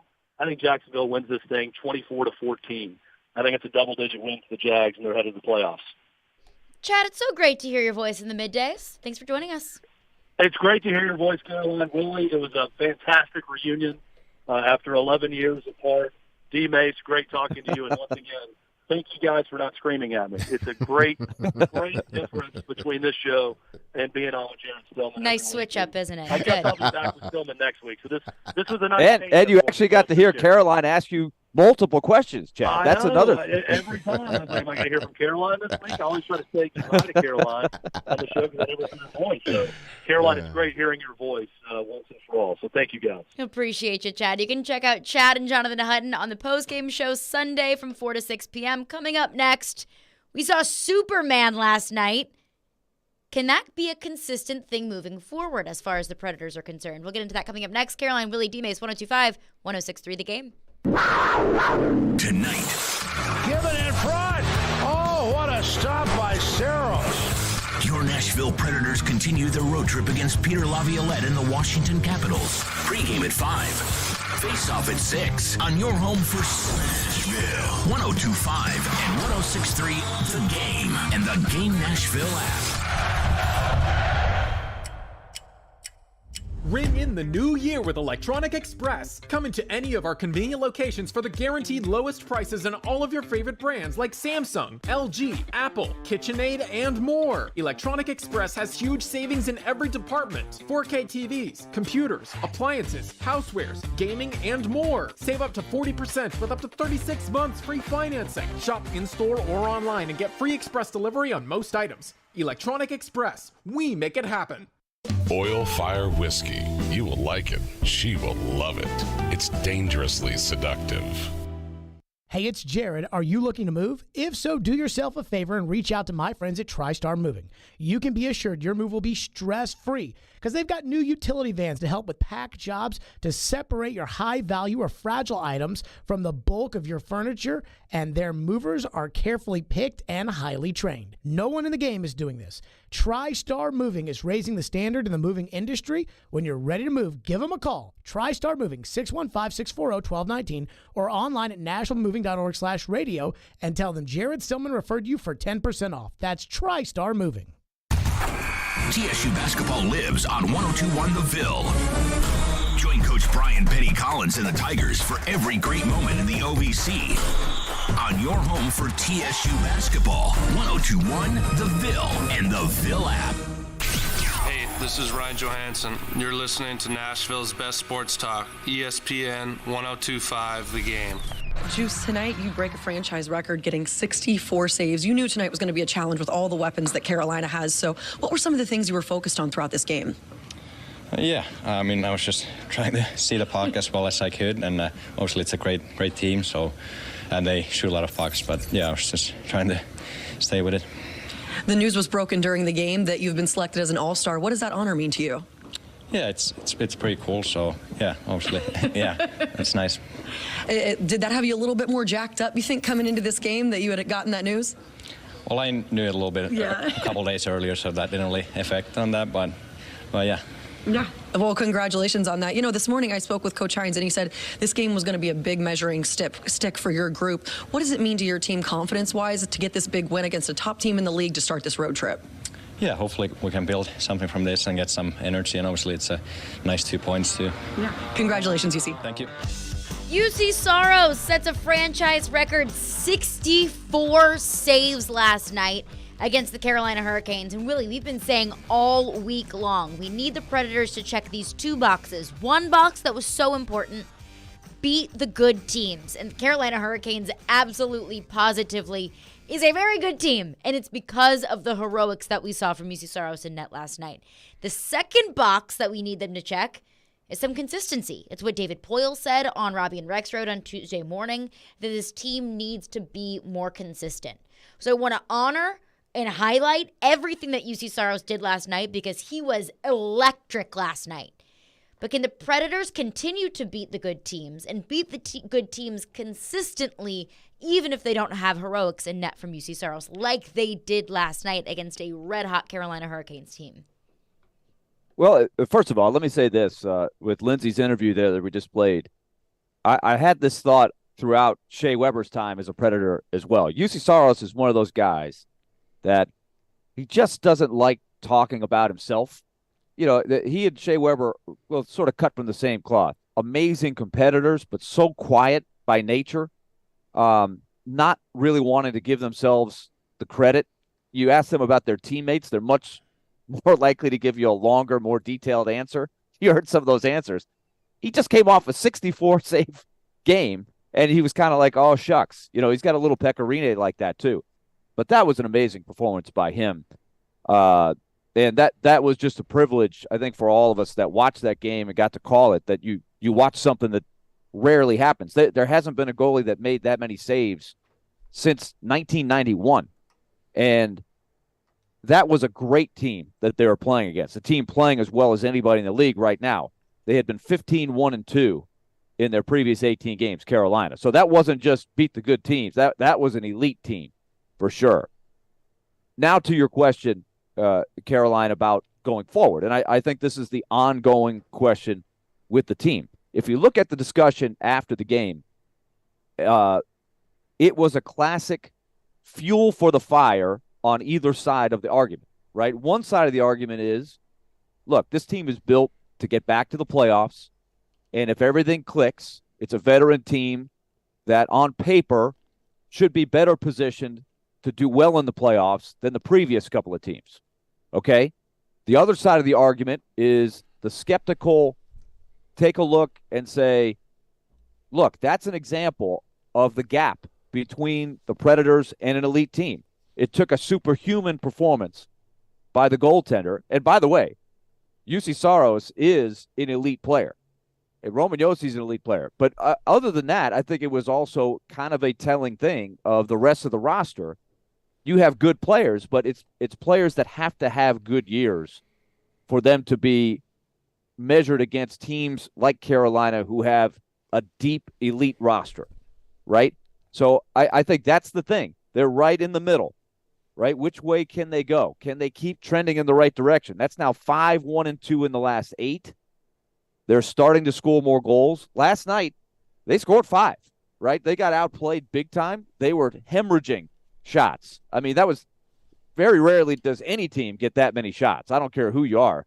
That was a franchise record for Carolina for shots on goal. That's not going to happen every night.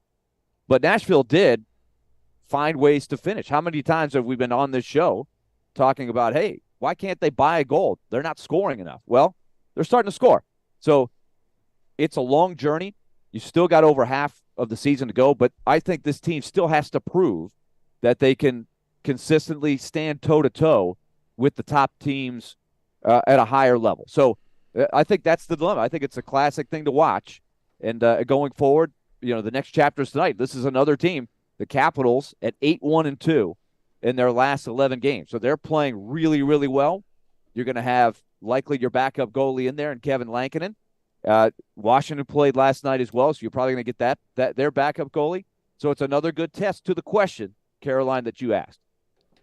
Yeah, and that's what I look at this last game. And I've said at the beginning of the season when UC Saros started off a little bit slower, a sub 900 save percentage, I thought this team goes how UC Saros goes. If UC Saros can be red hot electric, then this team has a good chance at winning a lot of games. And you mentioned how many shots on goal the Carolina Hurricanes had last night, and they did. And that's credit to UC Saros for making those stops. And you mentioned the goals scored by the Predators. And I think that's been a promising trend, even if some of the goals that were scored against Montreal and Anaheim, against the bottom feeders of the league, that the goals are getting spread around. But even though they scored 5 goals last night, think about what the score could have been if UC Saros hadn't been superhuman last night. I mean, it easily could have been 12-5. And I don't want to take away from UC Saros' performance, but I have to keep that in mind. And my faith in this team to be able to consistently beat the good teams is, yes, you scored 5 goals, but it could have been a really, really rough loss if you didn't get what you got from UC Saros last night. So I'm kind of almost looking at it at 2 different things can be true. We can be really excited about UC Saros' performance last night and encouraged from what we saw last night, while also looking at it with an asterisk of how consistent can that be and how much can that really be encouraging, all things considered. Well, I wouldn't put an asterisk, but because here's the thing. This is Chris Mason's point last night. They have UC Saros, and no player makes a bigger impact on the game in hockey than your goalie. And so he is going to elevate everybody else on that roster. That's different than a lot of teams that are sort of on that bubble right now. If you're taking a look at the playoffs, Nashville's 3 points out of the wild card, and they played 2 or 3 less games than the 2 teams that occupy the wild card spots right now. So they're right in the mix. They're right on the bubble, and that's kind of what they've been the last couple of years, right? But I would say that Saros is a guy that he's a game changer. But what's missing right now, what has to be part of the equation if you can feel like you can get to the playoffs and have a chance against the teams that end up higher. The Dallases, Colorado will eventually probably be there. Some of these other teams that you would consider, Caroline, the teams you're talking about, the good teams, right? Can you beat a good team in the playoffs? They've got to get more from guys like Matt Duchene, Ryan Johansson. Philip Forsberg's starting to play well right now. That's another. He's on a roll right now, and it makes a big difference when he's playing that way. Matt Duchene, for example, last night did next to nothing. 0 shot attempts. He had, I think we were looking 4 seconds of offensive zone time. He was invisible last night. He's had a couple of rough games here. Now, hopefully he can come around. If he may not have to be the same player he was last year, but he's got to be much better than he has been. They've got to be clicking on all cylinders. They need the top players to pull their weight if they're going to get into that category we're talking about. And here's one more thing to think about in this paradox, this dilemma you're talking about, because you've got a lot of fans that are saying, look, I'm tired of the just make it to the playoffs and be a big underdog. I'm tired I got to of see it. playoff. I got to see playoff success, or we got to go in a different direction. But think about this: with UC Saros on the roster, it's hard to be bad because he's so good. He's going to keep you in games. But UC Saros so was on the that's where roster when they got swept by the Avs. UC Saros he was didn't on play the against roster. the Avs, but he didn't play. He didn't play in the playoffs. But even if UC Saros was in net against the Avs, do you think it would have gone differently? They wouldn't have played the Avs. They would have played the Flames in the first round, not the Avs.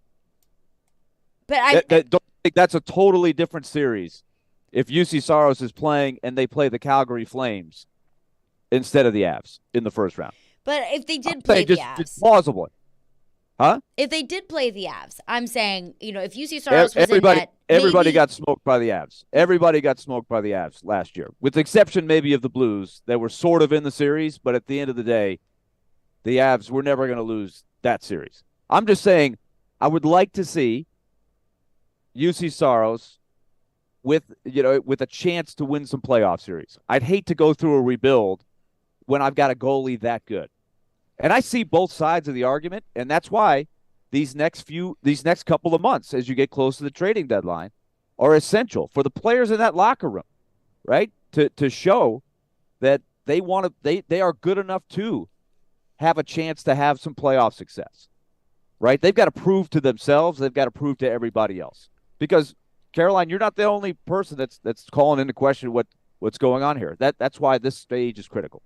615-737-1025 is our phone number. The NFL owners have voted and agreed. How do we feel about it? We'll get into that coming up next. Caroline, Willy, D-Mase, 1025-1063, the game. And hey, be caller 3 now. That is caller 3 to win your opportunity to see Alter Bridge at the Ryman Auditorium on Monday, January 30th. Caller 3, 1025-1063, the game. Your home for the MTSU Blue Raiders is 102.5 and 106.3 The Game. Every touchdown. Yes, touchdown. Every three. Free ball, yes, sir. It all lives here. Middle Tennessee. You can also hear the Blue Raiders in the Borough on 97.5. Middle Tennessee Athletics on 102.5 and 106.3 The Game and the Game Nashville app. It's Family Leisure's half off after Christmas sale. Up to half off on floor models, scratch and dent, and discontinued merchandise. Theater seating with 2-piece sets starting at only $6.99. Massage chairs are only $9.99 as well. Air hockey and foosball tables in stock and on sale starting at just $1.99. Hundreds of full tables in stock for immediate delivery. Slate full tables starting at just $14.99 installed. Above ground pools are all on sale with 24-foot starting at only $29.99 installed. Family Leisure's up to half off after Christmas sale going on now. Antioch and Franklin. Family and fun come together. When that door closed behind me and I was free, the main thing I wanted to do was just re-enter society, get a job, and see my family. It's okay. There's a new state office of re-entry in Tennessee, specifically to help folks like me get jobs. Go to tnworkready.com or visit your local American Job Center. Re-entry is a normal thing, and it's okay. Brought to you by the Tennessee Department of Labor and Workforce Development, the Tennessee Association of Broadcasters, and this station. tnworkready.com. Titans fans, the after-game party is at the all-new Superbook Lounge at Landshark Bar and Grill, Margaritaville. The Superbook Lounge is a sports viewing mecca with the largest screens on Broadway. Plus, 102.5 The Game's NFL postgame show will be broadcasting live, featuring Jonathan Hutton and Chad Withrow from Outkick 360. Party after the game at the Superbook Lounge and enjoy the ultimate in sports viewing while you take in the postgame show. Brought to you by Superbook Sports, Two Rivers Ford, and Renters Warehouse. Dad, I don't feel good. I'll grab the Vicks DayQuil Kids Honey. Isn't DayQuil just for parents? Actually, Vicks DayQuil Kids Honey is just for kids, specially designed to treat kids' most bothersome cold symptoms quickly with a honeylicious tasting flavor kids like. You know what else kids like? DayQuil Kids Honey first, then video games. Deal. Vicks DayQuil Kids Honey, the kids' honeylicious daytime coughing, congestion, stuffy head, stuffy nose medicine. Safe for ages 6+. Robbie Stanley. To avoid non-contact injuries and not repeat last year. Joe Rexrode. Just wait until next year's national TV schedule comes out. Robbie and Rexrode. Mornings from 6 to 10 on Nashville's best sports talk. ESPN. 102.5 and 106.3 The Game. And on the Game Nashville app.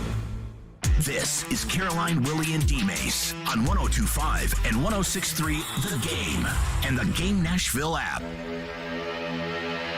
Caroline, Willy, D-Mace, 102.5, 106.3 The Game. So the NFL announced yesterday that they decided to cancel the Bills-Bengals game instead of trying to make it up, instead of, deciding to call it a tie. I think that was the best way to move forward. I said you cannot play that game again. Whether they decided to cancel it, whether they decided to tie, was completely up to the NFL. Now, canceling this game in and of itself is a monumental decision. I mean, it's been about 100 years since the NFL has decided to cancel a football game. I mean, that is an astronomical decision made by the NFL, but in my opinion, the right decision. Mm-hmm. Of course, Damar Hamlin, encouraging news coming out of the University of Cincinnati Medical Center that he's been moving his hands and feet. He's been writing things down. Has been talking, communicating with his friends and family. First words out of his mouth when he woke up was, "Who won the game?" Mm-hmm. So really encouraging news, and we'll continue to send our thoughts and prayers to Damar Hamlin and his family. Bills and Bengals game has been canceled. So where do we go next? Because, of course, that leaves the Bills and the Bengals with one fewer game on their schedule. Mm-hmm. Now, Roger Goodell sent a proposal to all of the owners in the NFL, and all the owners in the NFL had to vote on it today. The proposal was the AFC Championship game would be played on a neutral site, and also with the Ravens and the Bengals and the outcome of that game this weekend. And the owners have officially decided to approve the proposal set by Roger Goodell. So if Buffalo or Cincinnati play in the AFC Championship game, that game will be played on a neutral site. So this is verbatim what it says. For the 2022 season only, the AFC Championship game will be played at a neutral site to be determined by the commissioner.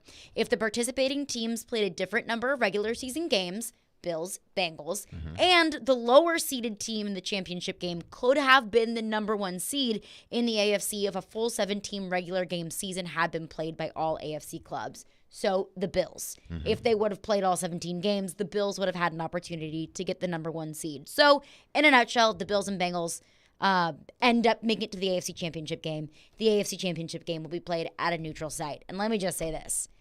I don't like that. I know that there's going to be somebody who was going to be upset and somebody's going to get the short end of the stick. I don't like the idea of the AFC Championship game being played at a neutral site. I feel like that's such a money-making opportunity for local bars, local businesses, so much buzz around the city. And I know that, whatever the owner's finances will be and the ticket sales and whatever, that'll be amongst an owner thing. But I'm just talking about, I'm thinking of bars on Broadway. Mm-hmm. And if the Titans host an AFC Championship game, how much money will be flooded into those bars, into those restaurants, and how much buzz there will be around Nashville. So I don't like the idea of some of the small businesses in the respective cities, whether that's Buffalo or Kansas City or Cincinnati or wherever that might be, that they won't get that opportunity. I think they still will get the opportunity because people are still going to go out and they're still going to go out, to the bars and whether it's in Kansas City, Cincinnati, or Buffalo, they're going to leave their houses to go out to local bars. It's a part of what they do on football Sunday or Saturday. What you're not going to have is, those who work at the stadium. Those, people will be affected by playing it at a neutral site. But as far as like the bars, I think people will flood the bars no matter what. They're going to be out. If you're the Buffalo Bills and you make it to the AFC Championship game, you might say under any other circumstances, you might not have a home game. Well, what happens? Everybody floods the bars. Well, if Cincinnati or Kansas City make it, you just treat it as if your team wasn't the number one seed. What you're going to do, you're going to go out to bars, you're going to go out to friend's house, or you're going to go to whatever local establishment there is, and you're going to enjoy the game that way. It's the ones that work at the actual stadium, I believe, will be affected by that. But then again, somebody else will benefit. Some other stadium and other workers will benefit from having a game that they were not going to have that week in their stadium. Now they get that extra bump in pay that they may not have gotten if this circumstance had not come up. So the league will find a way around it, and they have. It will be interesting to see if Kansas City and Buffalo make it, or if Cincinnati and Buffalo make it, then where are they going to have the game? That's like, okay, the question that everybody's going to be asking then. Like, okay, will you have it in a warm city? Will you have it in a dome city? Which one will it be? So I think that will be the interesting question asked. Like, okay, these two teams have made it, or the AFC Championship, or the second round of the playoffs is here, and these two teams seem like they're going to win. Where are we going to have the playoffs?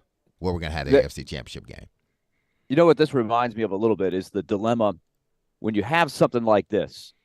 And it was obviously a different set of circumstances, but it sort of created the same dilemma, is when the NBA and the NHL had to come up with a playoff format after the pandemic hit, right? It was nobody's fault. It happened, and we got to figure something out. We can't finish the regular season. We want to have a postseason. So how do we do it? So both leagues got into a room in their own circles. They maybe even consulted each other, but they tried. They each came up with different formats. No matter what they did, somebody somewhere was going to squawk and say, this isn't fair to us. This isn't quite right. But, and I think we can sit here and pick apart the decision they made here. Maybe they overthought it a little bit. Maybe they should have just kept the winning percentage and said, look, we're going to seed them accordingly. That game wasn't played, or let's consider it a tie. We're going to go from there. But either way, it's just one of those things where you got to say to yourself, look, this is an extreme circumstance. Nothing was in anybody's control. We got to make the best of it. It may not be fair, but this is what we have to do. You just have to get over it. So if you're the Bengals and you don't like it, or any of these other teams, you just got to say, look, get over it. Life sometimes throws challenges like this at you. You're just going to have to overcome it. And whatever. You guys agree? No, I agree. Totally. There's no way they could have pleased everybody. Whatever the NFL decided to do, Willie, to your point, somebody was going to get the short end of the stick. There was going to be somebody that was upset about the outcome, but Willie, to your point, like, get over it. This was something that was so wild and unprecedented that happened, and there had to be decisions that were made amongst emotions made very quickly. So, I mean, yeah, just move forward the best way you know possible and get over it. We've got an AFC South championship going down in Jacksonville tomorrow night. Your official predictions, D-Mase. Oh, wow. I think it's going to be a close game. But I just believe that at this point in time, the Jags are a better team, and they have the better quarterback. And if they don't turn the football over, then they win the game by 7 or more points. But it's up to the Titans to make them turn it over. So I'm picking the Jags 24-17. All right, 24-17. D-Mase taking the Jags. Willie, what's your official prediction? I really want to pick the Titans here. I think it'd be a great story of overcoming just a month of a nightmare, level of adversity. This would be a great win if they could pull it off. I just don't see them getting enough guys back, the Titans. And I agree with what Chad said here. The Jaguars, I've been one that's been saying throughout the week, look, maybe you can make the Jaguars feel some pressure if you can hang into the game in the fourth quarter. And Jacksonville hasn't really done it before. And the Titans have a lot of players on that field that have won a lot more games over the last few years. But they're on such a roll, the Jaguars. I wonder if they can just blow the Titans out of the water early and not make it that close. I'm still a little surprised it's only 6.5. So I like the Titans and the points, but I think the Jaguars should win the game. And so I'll take the Jaguars to win the game. I think the Jaguars should win the game, and that's exactly why I'm taking the Titans to win. I have the same feeling going into this game that I did going into the game against Green Bay. I had no reason to pick the Titans to win other than just a weird feeling. I think the Titans and Mike Vrabel are equipped to win games like this. Games you absolutely positively have to win, and you do it. I just don't know if the Jags have enough experience with that. So I'm going to take the Titans to win 24-21. It's going to be a close one. That's going to do it for us today. It is a Fireball Hot Take Friday, so you know Jared Stillman's got some hot takes about the AFC South Championship going on tomorrow night. Stillman & Company's up next. We'll be back Monday at 11 a.m. Peace. Have a great day, guys. Enjoy the sunshine. You watch the game. We talk the game. The college football playoff rankings, Tennessee, the #1 team in the country. We are the game. Nashville's best sports talk. 102.5 and 106.3 The Game